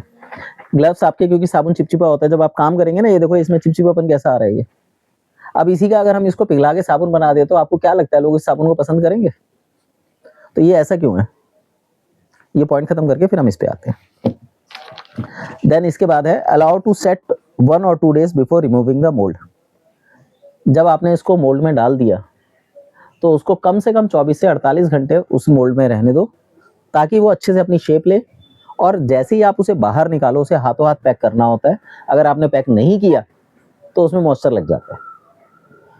तो जब आप मोल्ड डीमोल्ड करोगे, इसको कहते हैं डीमोल्डिंग करना, मोल्ड से निकालने को कहते हैं डीमोल्ड करना। जब आप डीमोल्ड करेंगे तो आपको इंस्टेंट पैकिंग करना ज़रूरी है। और पैकिंग किस में होगी? एक स्ट्रिंग पैक आता है, आप उससे पैक करेंगे, जो बेसिकली फिल्म आती है, आप उससे पैक करेंगे। ठीक है, हाथों हाथ पैक करना है, नहीं तो साबुन खराब हो जाते हैं। तो ये हमारी पूरी प्रक्रिया होती है साबुन बनाने की। आपने सब बनाया, लाके ये ध्यान। रखना पड़ेगा सभी सामान ना। हाँ बिल्कुल, अगर आप साबुन का काम कर रहे हैं तो ये सब चाहिए। आप एक बात बताओ, आपने आज साबुन बनाया, अब आपने क्या करा, उसे डीमोल्ड करके और सीधा बाथरूम में पहुंचा दिया। आप देखोगे या तो उस पर पानी की बूंदें आ गई हैं, या वो गल जल्दी रहा है, ये दिक्कतें आएंगी। जब वो हफ्ते 10 दिन 15 दिन पुराना हो जाएगा, वो इन दिक्कतों को खा जाएगा। केमिकल रिएक्शंस पूरे हो जाएंगे ना, फिर दिक्कत नहीं करता बनाने साबुन। के बाद उन्हें हम रैप करके रख हाथों हाथ आप उसे रख नहीं सकते। अभी पीछे मैंने एक लॉट बनाया, कोइंसिडेंसली मैं साबुन निकाले, मोल्ड डीमोल्ड करे, लगभग 3-4 किलो साबुन थे। डीमोल्ड कर दिए मैंने रखे, तभी मेरे पास एक इमरजेंसी कॉल आ गई, जी आ जाओ। मुझे तुरंत वहां छोड़ के भागना पड़ा और 1 हफ्ते तक मैं जा ही नहीं पाया। 1 हफ्ते बाद गया, पता चला सारे साबुन बह गए, मेल्ट हो गए। मेल्ट हो गए। और उसको जब हम पैक करके मतलब रखते हैं 1 हफ्ता, मतलब फिर नहीं होता वो? नहीं, फिर मेल्ट नहीं होगा वो, वैसे मेल्ट नहीं हुए, पूरा साबुन मेल्ट नहीं हुआ। हाँ, मतलब जो उसके ऊपर का, हाँ जो उसके ऊपर का मटेरियल होता है, जो कोटिंग होती है, वो पूरी की पूरी मेल्ट हो गई और सारी उस पर फैल गई। मैं उसे चाह के भी उखाड़ नहीं सकता वो। हाँ, आप जाओगे तो दिखाई देगा आपको। जितना निकल सकता था मैंने निकाल लिया, लेकिन वो बह गया। जो मेन कंटेंट था साबुन का, वो बह गया। साबुन रूखा हो गया सारा और उस पर ड्रॉपलेट आ गई। तो ये दिक्कतें आ फिर जाती जब है। हम पैक करके रखेंगे तब नहीं होगा ऐसा? तभी तो हाथों हाथ पैक करा दिया ना। उसके अंदर क्या होता है, आपको मॉइस्चर नहीं लगता। अब वहाँ 5 दिन तक वो ऐसे ही रहा, मॉइस्चर लग गया उसमें। अब जैसे वो तो पैक करा हुआ 1 हफ्ते से रखा है, उसके तो बाद रखा रहे तो सालों रखो। उसके लिए जब निकाला उसे, तभी भी तो हवा में ही रखा है ना वो। आप जब ये साबुन निकालते हैं, उसके बाद जब हवा में आता है, तब तक वो हो चुका होता है, क्या कहते हैं उसको, अंदर से सॉलिड हो जाता है। वो उसको एक प्रोसेस उसका कंप्लीट केमिकल प्रोसेस एम से नाम है, अभी मैंने लिया भी था 2 मिनट पहले। मैच्योर हो जाता है। नेचुरल। जब मैच्योर हो जाता है, फिर साबुन आप कितने दिन खुला छोड़ दो, कोई फर्क नहीं पड़ेगा। लेकिन जो ताजे साबुन है वो मैच्योर नहीं होते, अंदर केमिकल प्रोसेस चल रहा होता है, वहां दिक्कत होती है। सर मैं निकलूंगी आपकी वो कविता जी, अगर आपका ये खत्म नहीं हुआ तो कैसे करोगे? रिकॉर्डिंग भेजना, रिकॉर्डिंग ले लूंगी आपसे। अच्छा, और कल का क्या प्रोग्राम है आपका? रिकॉर्डिंग तो आंटी मैं अभी जाऊंगा एडिट रिकॉर्डिंग मिलने में नहीं, मेरे को थोड़ा सा आप बताओ, कितने बजे निकलने हैं आपने? मैं कहाँ वहां जाने के हाँ। लिए? मैं ज्यादा से ज्यादा 10 मिनट और रुक सकती हूँ, फिर रात को पहुंचूंगी घर, बहुत ज्यादा देर हो जाएगी। मेरे हिसाब से आप 2 बजे तक रुक जाओ, 2 बजे तक ये कवर हो जाएगा सारा। गुड़गांव जाना है मुझे, आई नहीं। 2 बजे तक ये सारा कवर हो जाएगा, इतना मटेरियल है नहीं। चलो ठीक है। और रह जाएगा तो फिर हम बाद में इसको कवर कर लेंगे साबुन बनाने के दौरान। ठीक है, अब हमें चाहिए इक्विपमेंट। अगर आप साबुन बनाने का काम शुरू कर रहे हैं तो ये आपके घर में होने चाहिए। इसके बिना अगर आप साबुन बना रहे हैं तो गलती करेंगे। नंबर 1, डिजिटल स्केल, साबुन तोलने के लिए, जो एडिटिव्स होते हैं वो तोलने के लिए। Number 2, thermometer. ये IR थर्मामीटर ज़्यादा बेस्ट है। आपका 1000-1500 रुपए का आता है। आप उस पर वो करते हैं ना, जो माथे पे डाल के वो करते हैं, रोशनी डाल के, वो वाला है, इंफ्रारेड। ठीक है, वैसे इसके सस्ते थर्मामीटर भी आते हैं 100-150 के, वो इतने लंबे लंबे होते हैं, आप उनका इस्तेमाल भी कर सकते मेरे हैं। पास तो है वो दूर से जो वो बेस्ट है इसके लिए। तीसरा है इमर्जन ब्लेंडर। जब हम कोई चीज़ मिक्स करते हैं तो ब्लेंडिंग के लिए चाहिए होता है। इसकी वैसे आपको इतनी ज़रूरत पड़ेगी नहीं, पर क्योंकि ये ज़रूरत होती है इसलिए इसमें लिखा हुआ है। कंटेनर फॉर सोप छोटे वाले मेकिंग, जो हैंड ब्लेंडर आते हैं वो भी काम कर जाएगा इसमें? जो वो हैंड ब्लेंडर 600-700 रुपए का आता है, काम एक कर जाता बड़े है। वाले भी आते हैं, एक वो छोटा मग वाला भी आता है। वो काम नहीं करता, वो कुछ दिनों में खराब हो जाएगा। बड़े वाला जो आता है ना 600-700 रुपए की रेंज में, ऑर्बिट का आता है, वो काम कर जाएगा। लेकिन ये ध्यान रखिएगा, इसमें एल्युमिनियम का स्टील का लीजिएगा, एल्युमिनियम मत लीजिएगा। साबुन एल्युमिनियम खा जाता है। अच्छा। हाँ जी, कास्टिक खाने कास्टिक खा जाता है। एक दिन मेरे को उस समय पता नहीं था, मैंने सारा साबुन उसमें डाल के रख दिया। वो अगले दिन आया, इतना बड़ा ढेर, ऐसे जैसे सांप बनता था ना वो बचपन में, वो इस तरीके से ऐसे उड़ के साबुन ऐसे बना हुआ था, वो बहुत सुंदर लग रहा था पर वो सारा खराब हो गया था लॉट। ठीक है, इसके बाद ग्लव्स और गॉगल्स स्टार्टअप के लिए बेहद जरूरी है। जब आप एक्सपर्ट हो जाते हैं तो इनकी इतनी जरूरत रह नहीं जाती। स्पैचुला स्पून, स्पैचुला होते हैं एक चम्मच। छुरी जैसे, नहीं फ्लैट टाइप का होता है, छुरी वाला होता है, वो आपका मिक्सिंग में बहुत अच्छा रोल करता है और इसकी जरूरत पड़ती ही पड़ती है, कम से कम 2 स्पैचुला अपने पास जरूर रखना। उसके बाद सोप मोल्ड, जो भी आप शेप बनाना चाहते हैं, आईपीए आइसोप्रोपाइल अल्कोहल, और ड्रॉपर नापातोली के लिए, क्योंकि हम छोटे लॉट बनाएंगे तो ड्रॉपर काम करेगा, बड़े लॉट बनाएंगे तो आपको जो ये आते हैं ना 10-10 ml के, इसकी जरूरत पड़ेगी। अगर ये ध्यान रखिएगा, साबुन की सारी चीजें अलग होनी चाहिए। और finally pH strip. PH strip आपकी इसलिए कि साबुन बेचने में आप कॉन्फिडेंटली बोल सके कि मेरा साबुन इतने पीएच का है। अब बात करते हैं मार्केट के सोप्स की। मार्केट में जितने सोप आते हैं वो 10+ होते हैं, यानी आपका कोई साबुन अच्छा नहीं होता, लक्स वगैरह सारे 10+ होते हैं, ठीक है। हमारी बॉडी का पीएच है 5.5, तो आपके जो साबुन नियर बाय 5.5 पीएच के होंगे वो उतने ज्यादा कॉस्टली होंगे। इंडिया के अंदर सबसे बेस्ट सोप है डव जी, जिसका पीएच है 7। अब आप सोच लीजिए आपकी स्किन से कितना दूर है वो। मैं तो यूज नहीं करती, मैं तो फिर अभी कोई भी सोप यूज नहीं करती। मैं आपकी स्किन से देखिए, वैसे तो बेसिकली हमें जरूरत भी नहीं होती। आपकी स्किन से पीएच अगर हम उसमें बात करें तो कम से कम 1.5 दूर है, ठीक है। 1.5 दूर होने के बावजूद उसका जो रेट है वो लगभग आपका शायद 90 रुपए के आसपास की रेंज है, उसकी 70-90 रुपए की रेंज है 100 ग्राम की। तो जब आप पीएच में चले जाते हैं और 5.5 पीएच का साबुन बनाते हैं, 5 पीएच का साबुन बनाते हैं, ये आपके मेडिकल सोप बनते हैं। और इंडिया में जितने मेडिकल सोप आ रहे हैं उनका पीएच भी आप देखेंगे 7-8 ही है, इससे ज्यादा नहीं है, मतलब इससे कम नहीं है। तो आप जब काम करेंगे तो आप पीएच पे काम करेंगे तो आप मतलब ठोक के बोल सकते हैं कि मेरा ये साबुन इस क्वालिटी का है, इसलिए इसके रेट ज्यादा है। तो पीएच पे काम करना सबसे बेस्ट है अगर आप अर्निंग करना चाहते हैं। जो आपने टारगेट रखा था कि हमें 2000 कमाने हैं, वो ये पीएच कमा के देगा। और दूसरा, जितनी ज्यादा तेल में चिकनाई होगी, साबुन में चिकनाई होगी, उसका टीएफएम उतना कम होना चाहिए। चिकनाई ज्यादा होना चाहिए, टीएफएम कम होना चाहिए। तो जब आप वुड प्रेस ऑयल यूज करते हैं, हाईली कंप्रेस्ड ऑयल यूज करते हैं, तो वो आपको टीएफएम देते हैं। तो हमारे यहाँ जो सबसे ज्यादा टीएफएम है वो शायद 78 है। अगर आप टीएफएम 74 पे पहुंच गए, 72 पे पहुंच गए, 68 पे पहुंच गए, तो आपके साबुन की वैल्यू बढ़ जाती है। तो जितने ये कोल्ड प्रेस बनाते हैं ये कहते हैं कि हमारा साबुन इतने टीएफएम या इतने पीएच का है, बट साइंटिफिकली उनके पास कोई प्रूफ नहीं है। तो आप अगर टीएफएम इस समय डिटेल नहीं पता मुझे टीएफएम की, टीएफएम पे मैंने काम नहीं किया, मैं काम कर रहा हूँ पीएच पे। मतलब वैसे चीज क्या है टीएफएम? टीएफएम आपके बढ़िया ऑयल्स के वो होती है कि आपने ऑयल जो यूज करे हैं, क्वालिटी, हाँ टीएफएम कम होना चाहिए साबुन का, सॉरी टीएफएम ज्यादा होना चाहिए। एक बार चेक करिए टीएफएम क्या है। टोटल फैटी मैटर, हाँ फैटी मैटर कितना होना चाहिए? Total fatty matter.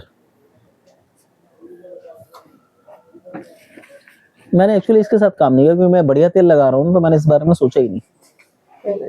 मैटर हाँ क्या बताया सर? कितना? टोटल फैटी मैटर 40 to 60 होना चाहिए। हाँ ठीक है, ज्यादा जितना टीएफएम कम होगा उतना अच्छा होगा। हाँ जी 40 to 60 है ना ये। जिन साबुनों से आप नहा रहे हैं ना वो 84+ है, 80-84। जो यूज होते हैं उनमें 60 से ज्यादा होता है। हाँ 60 से ज्यादा होता है। तो ये कितना होना चाहिए? 40 to 60? 40 to 60। बाथिंग के लिए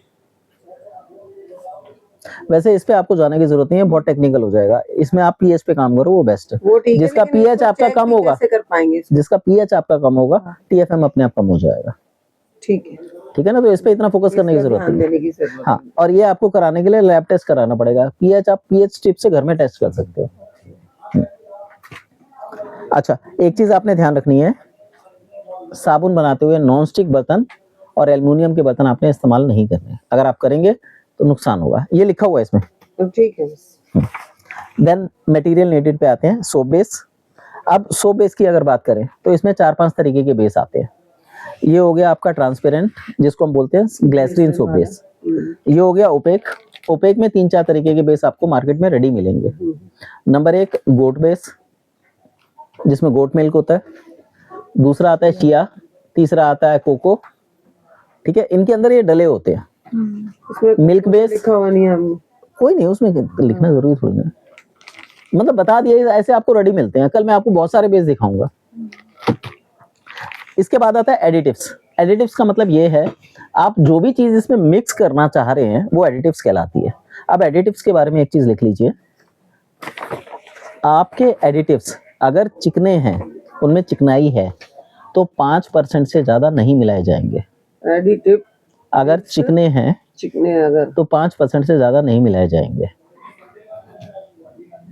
जैसे आप ऑयल यूज कर रहे हैं, नहीं हाँ खल हो गई। आप मान लीजिए इसमें ऑयल डालते हैं, ऑलिव ऑयल, आलमंड ऑयल, हाँ 5 से 6% लिख लो, मतलब 5-6% से ज्यादा ना मिलाए, ठीक है। और अगर आपकी कोई ड्राई चीज है, जैसे पाउडर्स हैं कुछ हैं, वो 10% से ज्यादा ना मिलाए। यानी बेस आपके पास है, 10% से ज्यादा मिलावट आप नहीं कर सकते। और ये वो पॉइंट है जो आपको कोई नहीं बताएगा कि मिलावट कितनी करनी है, वो आपको रेशियो में बताएगा। ये फार्मूला लिख लो, वो फार्मूला लिख लो। 10% क्या? रूखी चीजें 10% से ज्यादा नहीं मिलानी। अब यहाँ पे क्या है, मैं आपको कंपोनेंट पढ़ा देता, आप इसमें ये फार्मूला बना लो, ये बना लो, ये बना लो, आपको कभी ये नहीं समझ आता कि ये फार्मूलेशन ऐसे काम करता है। अब आप अपने हिसाब से कभी भी जितना चाहो मिला सकते हो, पर इसका आपने ध्यान रखना है कि चिकनी चीजें 5-6% से ज्यादा ना हो और रूखी चीजें 10% 12% से ज्यादा ना हो। अगर उससे ज्यादा होंगी तो आपका चीजें हो गई, जैसे अगर मान लो आप पाउडर बेसन वगैरह कोई यूज करते हाँ, हो तो कोयला हो गया आपका, ये हो गया, ये 10% से ज्यादा नहीं होना चाहिए। क्लियर। इसके बाद आगे कलर्स। कलर्स होने चाहिए आपके सोप स्टेबल, जो सोप में रुकते हैं, ठीक है। देन फ्रेग्रेंस आ गई, वो भी वही बताइए। फ्रेग्रेंस के अंदर भी यही होना चाहिए, सीपी स्टेबल होना चाहिए। मोल्ड हो गए, मोल्ड आपने हैवी सिलिकॉन के लेने, क्योंकि लाइट सिलिकॉन क्या फट जाते हैं जल्दी, तो ये आपका जब आप लॉन्ग टर्म में काम करते हैं तो नॉर्म कौन से होने चाहिए? लॉन्ग ये होना चाहिए हैवी सिलिकॉन।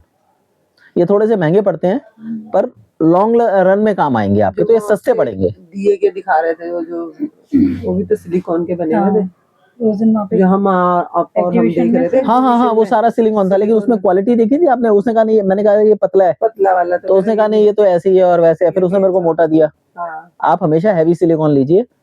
लाइट सिलिकॉन क्या है, वो जल्दी फट जाते हैं, जब आप डिमोल्डिंग करते हैं ना तो जल्दी खराब हो जाते हैं। आगे कौन सा पॉइंट है हमारा? Mixing tool. मिक्सिंग टूल में आपका वही हो गया, चम्मच हो गई, स्पैचुला हो गया, ये चीजें, कांच के बीकर हो गए, ठीक है, प्लास्टिक के बर्तन हो गए, जो भी आप साबुन बनाने में यूज करेंगे वो। अब आ जाइए स्टेप्स पे। सोप इसको कट करो, लो हीट पर मेल्ट करो। यहाँ पे देखिए लो हीट रखा है, तो लो हीट इसीलिए लिखा है कि आप इसको कभी भी तेज उस पर जल्दी बनाने के चक्कर में रहें तो ये गलत है। उसका तरीका बता दिया, पहले हाई हीट पे पानी को गर्म कर लो, फिर उसे लो हीट पे ले जाओ।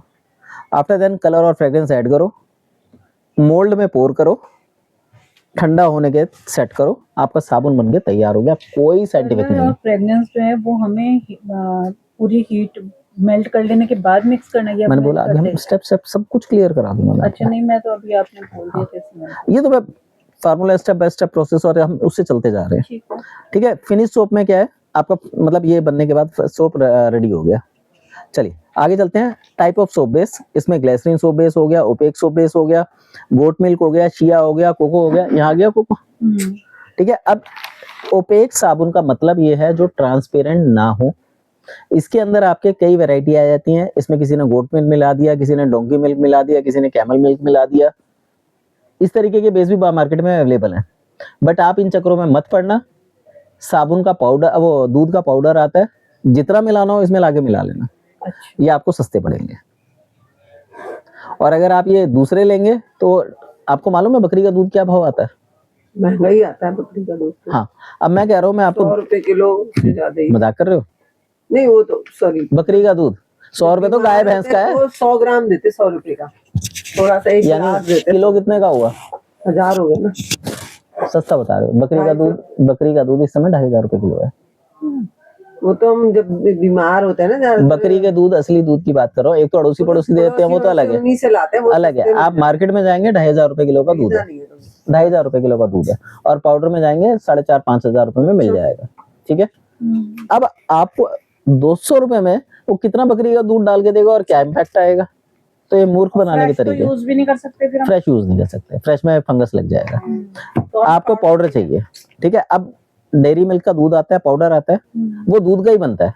आप लाओ, इसको पिघलाओ, इसमें डाल दो, आपका मिल्क सोप तैयार है। अब उसको आप गोट मिल्क का हो, बफेलो मिल्क का हो, लॉयन मिल्क का हो, वो मिल्क पाउडर है और सामने वाले को कुछ नहीं पता, वो मिल्क की तरीके से ही काम करेगा। मिल्क सोप जैसे आपने ये बेस अभी बताया ना, इसमें आपने बताया कि पहले से ही मिला हुआ होता है, ये बेस बनता ही है उसी चीज से, तो फिर हम इसमें और मैम डाल लें? होता नहीं है। आप बेस खरीदने जाओ, आपको ओपेक दे दो, वो ओपेक दे देगा। ओपेक देगा आपको मान लो 200 रुपए का। अब आपने कहा मेरे को गोट मिल्क दे दो, वो कहेगा जी ये 250 का है, इसमें 50 रुपए का गोट मिल्क मिला हुआ है। आपको क्या पता उसमें मिला रखा है नहीं मिला रखा, आप उसे कभी सिग्निफाई नहीं कर सकते। तो इसलिए ऐसे झूठ में पड़ने से अच्छा है आप 2 बेसों पे काम करो। एक नहीं, मेरा मतलब ये है कि जैसे इसमें कुछ है पहले से, तो कुछ ना कुछ कोई तो डला ही हुआ है ना कुछ। मैम इस बात की क्या श्योरिटी है कि डाला है? मैं आपको बता रहा हूँ 4000 रुपए किलो का पाउडर आ रहा है, अगर वो डालेगा तो कितना डालेगा इसमें? चलो कुछ नहीं है इसमें, नहीं होता इनमें। ठीक है। सेम चीज उठा के आपको दे दी, सिर्फ क्वालिटी 19-20 बेटर करके दे दी, आपको क्या पता चलेगा क्या दे रहा है क्या नहीं दे रहा। मतलब जैसे कि डबल ना हो जाए ना क्वांटिटी, जैसा उसमें भी थोड़ा सा जो हमने भी अगर डबल हो गया तो आपके साबुन की क्वालिटी और अच्छी हो जाएगी, तो आपको फायदा है। अच्छा, फायदा ही है ना। जितना ज्यादा आप इसमें मिल्क डालेंगे वो उतना अच्छा क्लेंजर होगा। दिक्कत नहीं है मतलब नहीं, दूध से कोई दिक्कत नहीं है, बस बनना भी चाहिए। 10% से ज्यादा आप कुछ नहीं मिलाएंगे तो दूध में चिकनाई होती है, 7% दूध हो गया। क्लियर? 10% का फार्मूला याद कर लीजिए, 10% से ऊपर आप कुछ मिलाओगे तो आपको हाई एक्सपीरियंस चाहिए, पर जैसे जैसे आप बनाते जाओगे वैसे वैसे आपको एक्सपीरियंस होता जाएगा, ये चीज इतनी डालनी है, ये चीज इतनी डालनी है, फार्मूलेशन ये है। अब इसमें 5 चीजें डालनी है आपने, मान लो गाय का दूध डालना है, बकरी का दूध डालना है, ऊंट का दूध डालना है। तो दूध का मतलब ये हुआ, अगर आप पाउडर फॉर्म में ले रहे हैं तो कुछ % गाय का लोगे, कुछ % उसका मिलाओगे, बकरी का मिलाओगे, कुछ ऊंट का मिलाओगे, लेकिन 7% से अच्छा होता है ऊँट का, हाँ, लेकिन उससे ज्यादा नहीं। गधे का अच्छा होता है गधे का। लेकिन उससे ज्यादा नहीं होना चाहिए। 7% से ज्यादा जाएगा तो आपको साबुन जो है दिक्कत करने लगेगा। टोटल नहीं अब पड़ती है। हाँ, टोटल से ऊपर नहीं निकलोगे आप। अब आप ये देखो, इसमें चिकनाई ये डाली हुई है ना, अगर आप इसको एज इट इज गलाओगे तो जब आपका साबुन बनेगा तब भी वो यही चीजें छोड़ेगा, पर जब आप इसमें एडिटिव्स मिला देते हो तो एडिटिव्स इस चीज को, इस चिकनाई को खा जाएंगे, एब्जॉर्ब कर लेते हैं। एब्जॉर्ब। भाई वो उसके लिए तो स्पेस छोड़ा है ये। जब वो इसको एब्जॉर्ब कर लेंगे तो आपका जो साबुन होगा वो फिनिश प्रोडक्ट के रूप में सामने आता है। इसलिए इसमें इन साबुनों में चिकनाई ज्यादा होती है। क्लियर? अब दूसरी चीज एक और दिमाग से निकल गई, दिमाग से निकल गई, तो नहीं आप आगे वो बोलने में भी आ जाएगी क्योंकि वो इंपॉर्टेंट है। वो इन्होंने क्वेश्चन भी पूछा था, उसी का आंसर देने वाला था, वो एकदम से स्लिप हो गया। इसमें चिकनाई ज्यादा है। दोबारा याद आया आपको कुछ? जो भी बेस हम बनाते हैं इनमें हमेशा आपको चिकनाई ज्यादा मिलेगी। चिकनाई इसलिए ज्यादा है क्योंकि हम इसमें एडिटिव ऐड ऑन कर सके। अगर एडिटिव ज्यादा हो गए तो साबुन खराब हो जाएगा, एडिटिव कम रह गए तो आपका साबुन ही देखने में खराब हो जाएगा। तो दोनों तरफ नुकसान रहता है। ऑयल यूज कर रहे हैं तो जैसे पहले से इसमें 2%, 2%। हाँ, आप ऑयल यूज करना चाहते हैं, बादाम डालना चाहते हैं, ऑलिव डालना चाहते हैं, 2% डाल लीजिए, कोई दिक्कत नहीं है। 2% से ज्यादा जाओगे तो ऑयल दिक्कत करेगा।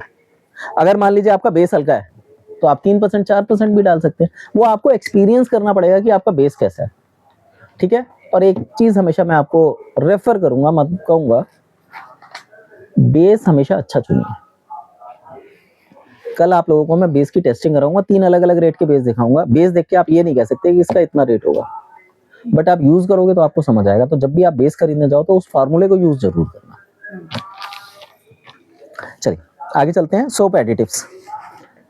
देखिए, मेल्ट एंड पोर में आपको सिर्फ मेल्ट करना और पोर करना आता है। अब सारा खेल है इसमें एडिटिव डालने का।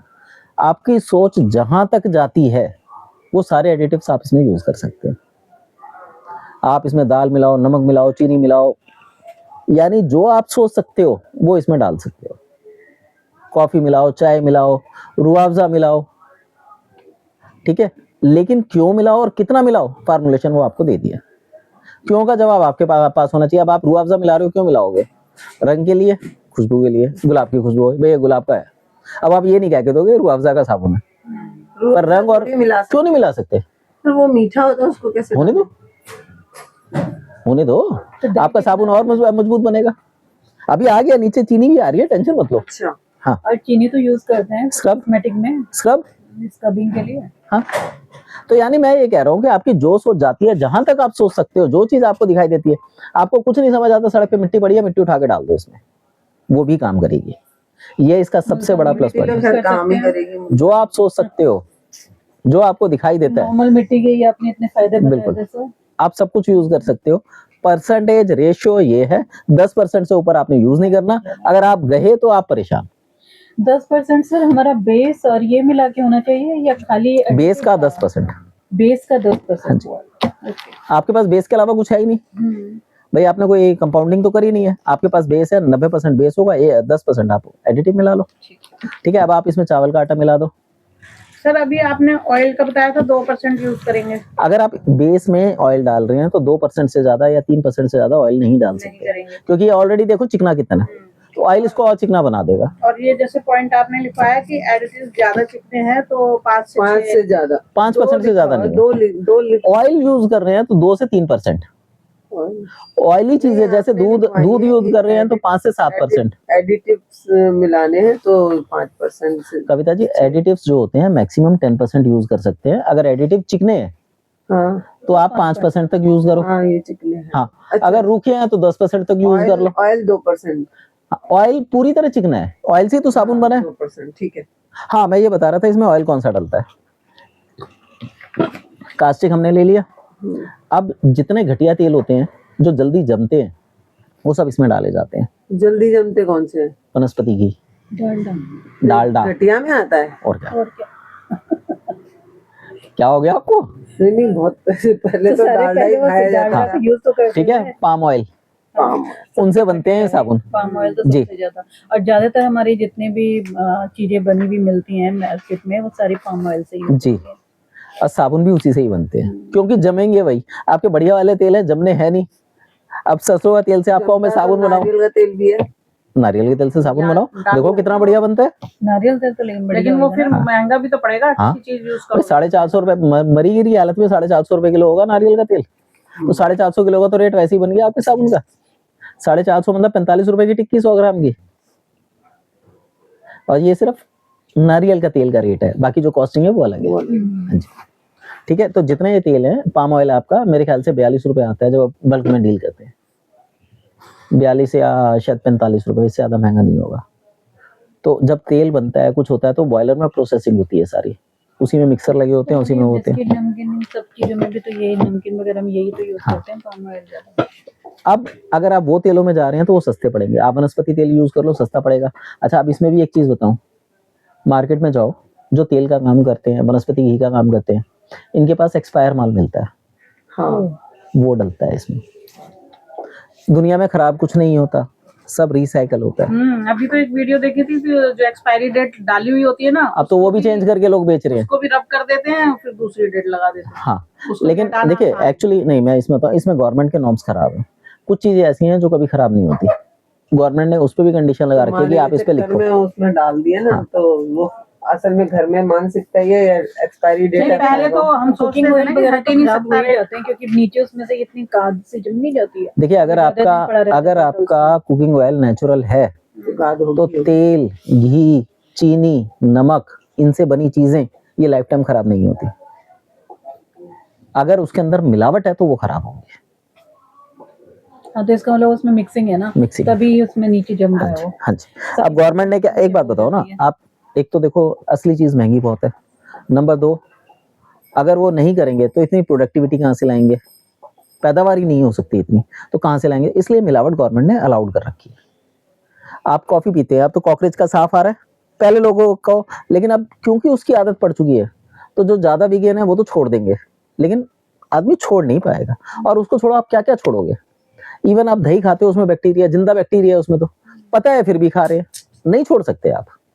लेकिन तो- बॉडी के लिए अच्छे भी तो है ना, उसमें से कुछ बैक्टीरिया हमारे हैं। भाई अच्छी है तो बुरी भी तो है, बुरी भी दोनों ही है, दोनों ही है। तो तो यही उसका तरीका है फिर वही खाने का कि खाने का तरीका है भाई, आपका शरीर उसकी सफाई कितनी करता है उसके ऊपर डिपेंड है। अब आप इसमें पाम ऑयल में जाएंगे तो ये बेस आपको सस्ते मिलेंगे, जैसे जैसे इसमें आप थोड़े से अच्छे ऑयलों में जाएंगे वो महंगे होते जाते हैं। ये इसके पीछे का बेस है। फिर बेस अब इसमें SLS फ्री बोलते हैं, आपने सुना होगा, पैराबिन फ्री, SLS फ्री, हाँ। ये केमिकल्स होते हैं। अच्छा, जिन बेसों पे लिखा है SLS फ्री, क्या पैराबिन फ्री, क्या के कुछ भी दे दो, जब तक आपको प्रिंटेड ना मिले उसको मानना मत। पैराफिन तो वैक्स में आता है सर ज्यादा। पैराबेन जो होते हैं कैंसरस होते हैं। ओके, हाँ, तो देखो आप इन चीजों के अभी चक्कर में मत पड़ो, ये कंफ्यूजिंग ज्यादा हो जाएगा। मैंने आपको वैसे बता दिया कि साबुन महंगा क्यों होता है, इन चीजों से जब फ्री होता जाएगा वो, तो वो महंगे होते जाएंगे। तो फिर सर हम ये पाम ऑयल वाला नीट पेस्ट है, ये हमें क्या क्या लेना पड़ेगा? ये ना तो उस बेचने वाले को पता, ना आपको पता। पैराबेन जा रहा होगा, फिर हम तो ऐसे हाँ ही हाँ, ले लेंगे तो। आपके पास जो आ रहा है उसमें पैराबेन है।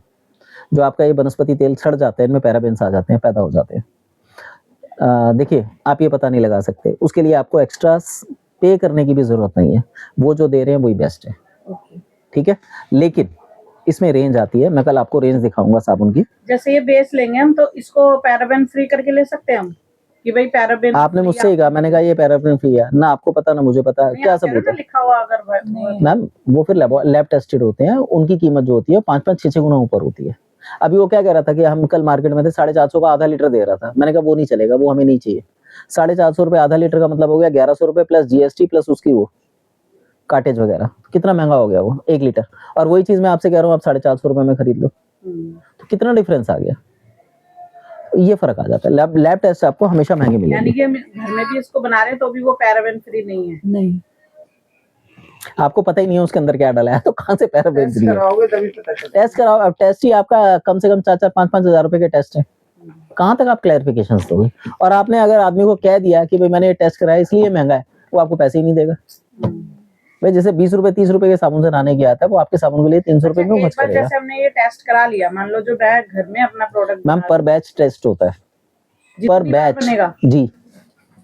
लेकिन फॉर्मुलेशन तो वही चल रही है ना। फॉर्मुलेशन से क्या फर्क पड़ रहा है? आपका जो कंपाउंडिंग है, अब आपने चावल आज खरीद के रखा कट्टा भर, और किसी दिन गोली में डालना भूल गए, चावल में कीड़ा पड़ गया, खा तो आप वही रहे हैं चावल, पहले दिन कीड़ा नहीं था, लेकिन बाद में तो कीड़ा पड़ सकता है ना। ऐसा नहीं है मतलब कि एक बार करा लिया नहीं, तो फिर वो नहीं, चलता वो पर बैच टेस्टिंग होती है। अच्छा। हाँ जी, इसीलिए इतने महंगे होते हैं प्रोडक्ट। अब मान लो आज मैंने किसी को दे दिया 450, पता चला गवर्नमेंट की फीस बढ़ गई, अब मैं कहूँ जी अब तो 50 रुपए बढ़ा दिए, तो क्या वो बढ़ाएगा? इसीलिए वो जो मैन्युफैक्चरर होता है पहले ही कॉस्टिंग निकाल लेता है कि इन फ्यूचर मेरे को 20 साल का मेरा प्रोजेक्ट है, 20 साल तक इतनी कॉस्ट बढ़ेगी, तो वो 20 साल बाद वाली कॉस्ट लगाता है। जो अभी उसने कहा कि भाई 450 आधा लीटर का है, वो फर्क आ जाता है। जब आप मैन्युफैक्चरिंग में जाएंगे ना, कॉस्टिंग निकालना सबसे टेढ़ा काम है। लोग कॉस्टिंग निकालना मैन्युफैक्चरिंग में नहीं जानते, वैसे निकाल लेंगे पर उसमें सबसे टेढ़ा काम है। चलिए आगे चलते हैं। अब आ जाइए कलरेंट्स पे। कलर इसमें 3-4 तरीके के यूज करते हैं। नेचुरल क्लेस, नेचुरल क्ले होती हैं जैसे कोलिन क्ले, मुल्तानी मिट्टी, Italian clay, mud, dead mud sea, ठीक है, ऑक्साइड्स होते हैं बेसिकली। ये एक तरीके की मिट्टियां हैं जो हम साबुन में मिलाते हैं बेस में। मिट्टी रफ होती है, इसको रफनेस देगी, 10% से ज्यादा नहीं मिला सकते, इसको कलर दे देगी। कोयला आप इसमें मिला दीजिए, चारकोल सोप बन गया। क्योंकि वो मिट्टी है उसमें चिकनाई होती है, तो कितना परसेंट मिलाएंगे? 5 से 8%, 10 नहीं जाओगे, 10 में चिकनाई ज्यादा हो सकती है। हाँ, 5% से 6% बहुत है, और पूरा काला कर देगा इसको। कोयला हाँ, चारकोल वही तो है। चारकोल सोप, लकड़ियाँ कोयला लीजिए, नारियल का फूल आता है उसका कोयला लीजिए, ठीक है। उसके बाद आते हैं माइका कलर। माइका जो होते हैं थोड़े से टॉक्सिक कलर होते हैं, पर इनकी सुंदरता बहुत तगड़ी होती है। यानी जितने साबुन आप देख रहे हैं ये सारे माइका कलर है, ये ऑक्साइड से बनते हैं। जो आप पूछ रहे थे सीपी स्टेबल क्या है, वो माइका कलर है। क्लैरिटी आ गई? ऐसे ही लिक्विड सोप डाइज आती हैं।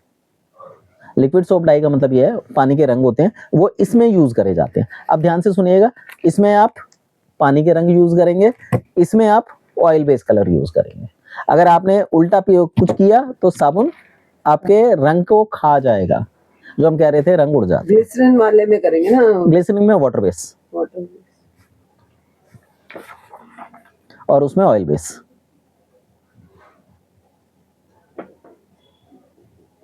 ठीक है, दोनों ही सीपी स्टेबल लीजिएगा। सीपी स्टेबल मतलब जो ठंडे माहौल में भी अपने आप को बनाए रखते हैं, तो ये स्ट्रांग होते हैं। ओपेक में जो है, ओपेक में आपका ये ऑयल बेस। अब आ जाइए फ्रेग्रेंस पे। ये टॉपिक थोड़ा सा बड़ा है, कविता जी को जाना है तो इसको हम कल कवर करेंगे। मैं मोटा मोटा बता देता हूँ।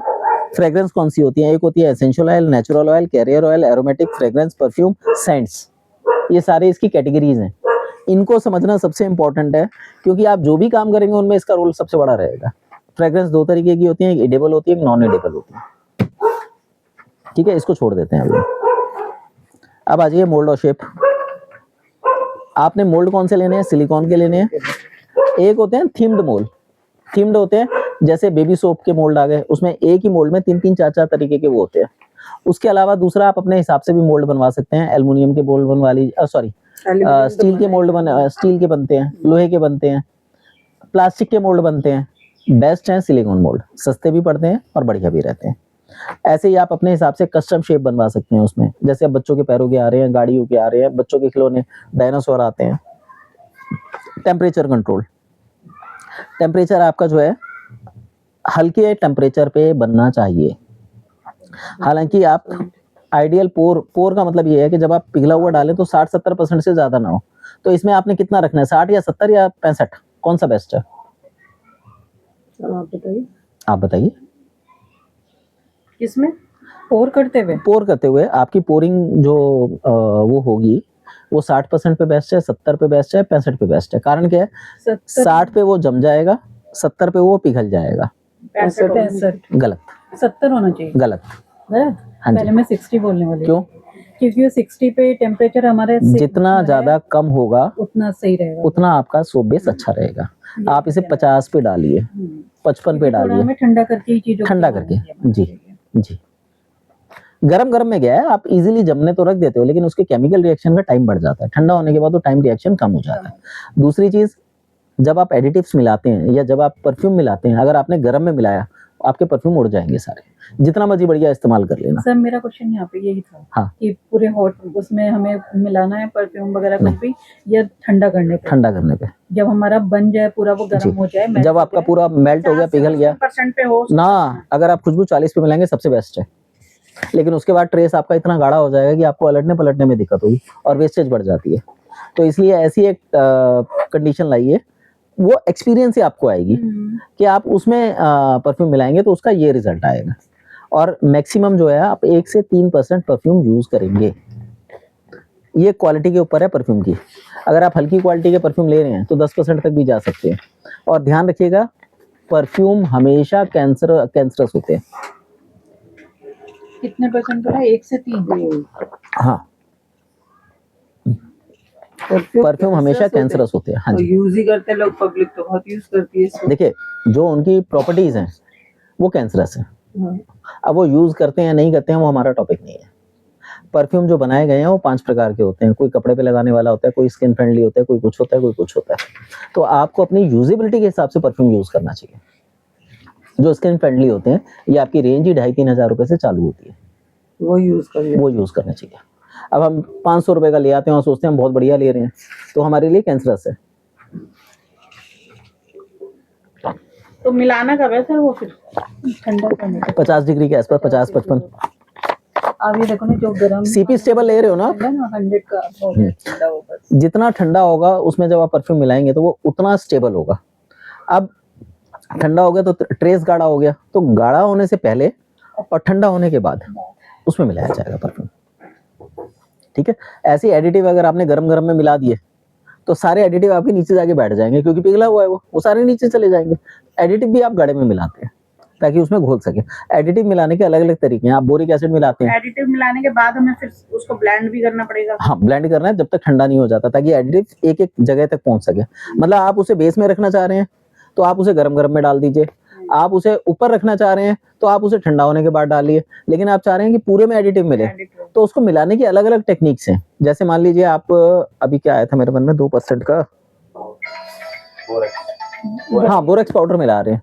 बोरेक्स होता है आपका स्किन क्लेंजिंग के लिए, और थोड़ा सा स्किन को काटता भी है। ये होता है आपका स्वागा, बेसिकली फिटकरी। अच्छा, तो फिटकरी अगर आप हाथ धोएंगे रूखे हो जाएंगे, लेकिन क्लेंजर है, एंटीबैक्टीरियल है, एंटीबायोटिक है। नीम के साबुन बनाते हुए फिटकरी डाली जाती है। तो आप इसे 2% से ज्यादा नहीं डालेंगे। अगर आपने 5% डाल दी तो ये सारा खुदरा रूखापन दे देगी। ठीक है, अब आपने 2% डाली, इसको मिक्स करना है। कैसे करेंगे? तो आप क्या करेंगे, पहले एक सॉल्वेंट लेंगे, उसमें फिटकरी को मिक्स करेंगे। वो पानी भी हो सकता है, वो तेल भी हो सकता है, वो कोई और भी चीज हो सकती है। आपने उसमें फिटकरी मिक्स करी, अब उस लिक्विड को तेल में डालेंगे, उस साबुन में डालेंगे। कितना डालेंगे?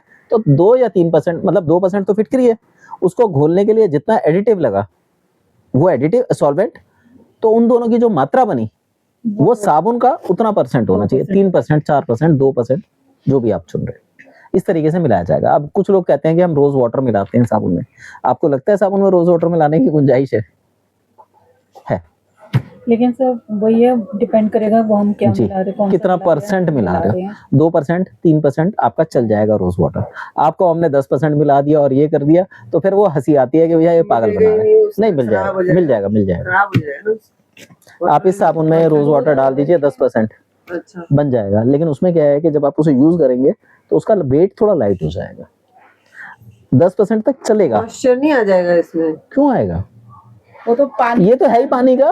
इसमें तो अच्छा, पानी ये मिला वाला। रखा हाँ, आप इसमें मिलाएंगे रोज वाटर, इसमें मिलाएंगे खराब हो जाएगा। इसमें आप 2%, 3% तक मिलाइए। तो वो उसमें भी उड़ता होगा वेपोर, हल्का सा तो जाता ही होगा। देखिए एक्चुअली वो उसका बेस बहुत मजबूत होता है। रोज पेटल्स यूज कर सकते हैं ना। बिल्कुल, आप इसे रोज वाटर में बनाइए। रोज वाटर की एक खासियत होती है स्किन टाइटनिंग। आप किसी को स्किन टाइटनिंग का सोप दे रहे हैं, उसमें चावल का पाउडर और रोज वाटर मिला के इसके अंदर बना के दीजिए, देखिए कितने अच्छा रिजल्ट आता है। आप इसमें 50% तक पानी मिला सकते हैं, ये सारा पी जाएगा, पर वो उतनी जल्दी गलेगा। अब आपको ये पता है कि मुझे इसे 3 दिन में साबुन खत्म करवाना है, पानी का बना के दे दीजिए। सर मेरे को तो वैसे ही दिमाग में चल रहा था, मैं चावल का आटा सोचे बैठी थी, मैं हाँ? स्क्रबिंग के लिए 2 चावल का हाँ? आटा मिक्स करके। अभी आपने बोला ना कि ऊपर की लेयर पे अगर आपको ऐसे तो दिखाना है बहुत कि सारी चीजें हैं, मसूर हाँ। की दाल हो गई, चावल का आटा हो गया, बेसन नहीं, हो गया। अब ये वाली जो चीजें बता रहा हूँ ना, ये आपको ट्रेनिंग में कोई नहीं बताएगा। जो अगर हमें दिखाना है कि वाकई में चावल का आटा है, तो वो थोड़ा सा ऊपर की तरफ भी रहने दो ना, रहने दो उसे। वैसे वो चावल का आटा आपका पूरे में फैल जाएगा, पूरे में आ जाएगा। आ जाएगा। ठीक है, तो ये करने के बाद ना अब आपको कुछ और साबुन का करने की जरूरत नहीं है। आप सीपी जानना सीखना चाहो तो बात अलग है, क्योंकि उससे क्या है, साबुन में पूरी तरह क्लियरिटी आई थी कि अब कुछ बचा ही नहीं सीखने लायक। उसमें आप अपने हाथों से अपना कास्टिंग मिलाते हैं और क्वालिटी कंट्रोल करना है तो सीखिए। चलिए आगे चलते हैं। टेम्परेचर का हो गया। Over heating can cause bubbles. अगर आपके साबुन ज्यादा गर्म हो गए तो उतने ज्यादा बबल्स बनाएंगे। ठीक है, क्योंकि ये साबुन जो है वो होता है सॉफ्टनिफिकेशन की प्रक्रिया होती है, तो जब वो पिघलेगी तो साबुन के बबल्स बनने चालू हो जाते हैं, इसलिए इसको ज्यादा ओवरहीट नहीं किया जाता। अच्छा, कॉस्ट और बिजनेस एंगल है। जब भी आप सामान बल्क में खरीदेंगे तो सस्ते पड़ेंगे, कम से कम लेंगे तो महंगे पड़ेंगे, ये सिंपल सा लॉ है। पैकेजिंग नेचुरल सी बात है, आपकी प्राइसिंग को बढ़ा देती है।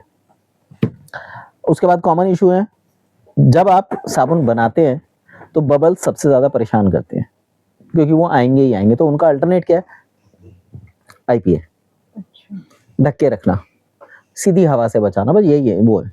Soft texture. अब आप ये साबुन देखेंगे तो ये देखिए इसका टेक्सचर देखिए, ये देखिए ये सॉफ्ट है। अगर ये आपने बाथरूम में खुला छोड़ दिया तो जब ये ऑक्सीजन के कांटेक्ट में आएगा तो ये सॉफ्ट हो जाएगा। उसमें क्या होगा, जब साबुन आप ऐसे लगा रहे हैं, साबुन स्किन के साथ साथ मुड़ जाएगा। वो लक्स में ये चीज नहीं होती, वो लास्ट तक पतला भी हो जाएगा तब भी वो टूटेगा नहीं, मुड़ेगा नहीं। क्यों? ईयर्स भी नहीं मुड़ता। कोई भी साबुन नहीं मुड़ेगा। जो आपके प्रोफेशनली बनाए जा रहे हैं, अगर वो मुड़ गए तो लोग उसे पसंद नहीं करेंगे, पर आपके साबुन में दिक्कत आएगी। इसका सॉल्यूशन क्या है? वैसे मैं अब आपको लगभग पूरी ट्रेनिंग दे चुका हूँ, अब आप इसका सॉल्यूशन दे सकते हैं। क्या सॉल्यूशन होना चाहिए इसका? इसमें एडिटिव मिलेंगे, एडिटिव्स मिलेंगे, वो इसको रोकेंगे। वो इसको स्ट्रॉन्ग बना देगा। हाँ जी। अब वो एडिटिव कौन से होने चाहिए? में क्या मिले होते हैं? एडिटिव्स होते हैं। ड्राई चीजें, क्या चीज? जैसे जैसे मैं चावल का मुल्तानी मिट्टी काम करेगी? मिट्टी काम कर जाएगी।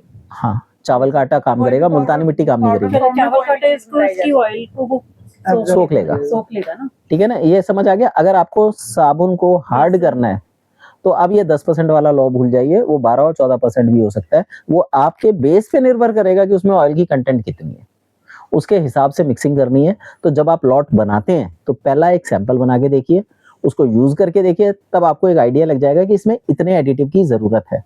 उतना एडिटिव मिलाएंगे तो साबुन परफेक्ट बनेगा, नहीं मिलाएंगे तो नहीं बनेगा। और जितनी बार आप बैच लाएंगे, अगर आपने मान लो 1 किलो का बैच लिया, आपने लाए और आपने एडिटिव मिलाया 10%, अगली बार आप बैच लाए उसमें ऑयल कंटेंट ज्यादा था, आपने 10% ही डाला क्योंकि आपने पिछली बार 10 डाला था, तो आपका वो बैच खराब हो जाएगा, मतलब वो सॉफ्ट रह जाएगा। तो आपने जब भी आप बैच लाएंगे कम से कम 3-4 साबुन बना के अपने पास यूज करिए। इसलिए कहा गया है कि आप बल्क परचेजिंग करें। जब आप बल्क परचेजिंग कर लेंगे तो आपको ये पता है कि मेरा बैच साइज ये है और बैच में इतने एडिटिव मिलाने हैं, तो आपको ये शिकायत कभी नहीं आएगी जो साबुन खराब होने की आती है। जब भी आप मतलब एक बार बल्क में ले लिया, फिर उसके बाद जब हाँ, दोबारा लोगे उसके तो 3 दोबारा स्टेप बना फिर लीजिए। टेस्ट करने पड़ेंगे। बिल्कुल वैसे। बिल्कुल, इसके 3 टेस्ट बना लीजिए। आपने अपने पर्सनल यूज के लिए 4 साबुन बना के रखिए। एक से आप नहा के देखिए, एक को आप खुला छोड़ दीजिए, एक आप बाथरूम में रख के छोड़ दिए, क्योंकि बाथरूम में नमी होती है, तो नमी कितनी पकड़ रहा है।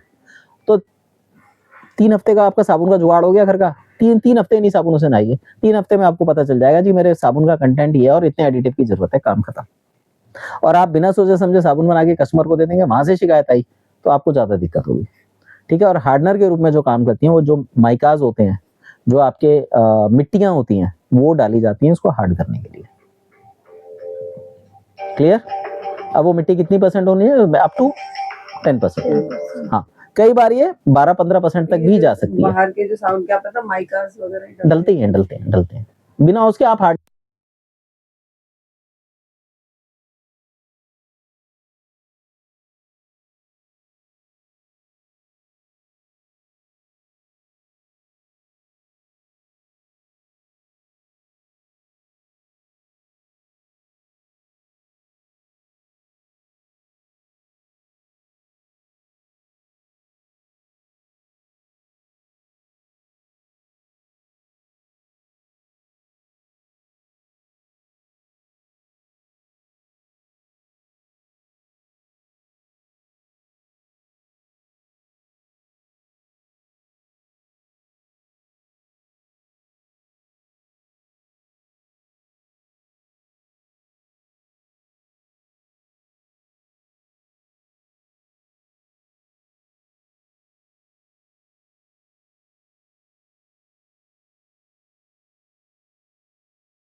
खाली साबुन नहीं बिकता, पैकिंग बिकती।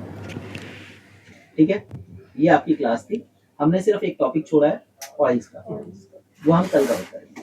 अब आप ये बताइए, आपका कोई क्वेश्चन है? कुछ है तो पूछिए। और ये इधर का है, ये हम बात करेंगे। कोई क्वेश्चन है तो पूछिए, जो अभी तक आप लोगों को नहीं समझ आया। कुछ है? समझा तो दिया आपने, और कोई आएगा दिमाग में फोन करके पूछिए, नहीं तो कल पूछिए। कविता जी जब तक बनाओगे नहीं ऐसे। अब बनाते में ज्यादा पता चलेगा। आप तो जा रहे हैं, आप लोगों को लंच करना है तो कर लीजिए। आपका दिन फिर आगे शुरू करते हैं। आपका है लंच का टाइम? मेरे को कोई फर्क नहीं पड़ता, मैं तो सुबह एक बार खा के निकलता हूँ तो शाम को मेरा ऐसा होता है। आप तो प्रोफेशनल रहेंगे,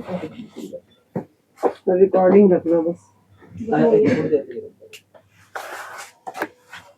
भूल नहीं जाना। क्या चीज़? बंद करवा के फिर आप भूल जाओ कहीं, मैं फिर कहूँगी कविता जी टॉपिक तो खत्म हो गया सारा। अब तो हमने इधर उधर की बातें करनी है। जब आप साबुन बना रहे हैं तो क्या दिक्कत होगी? हो सकता है तो मेरे काम आ जाए। हाँ, वो रिकॉर्डिंग। वैसे अभी ये टॉपिक रह गया, इसको भी मैं खत्म ही कर दूंगा, क्योंकि मेरा ये था कि आज हम इसको खत्म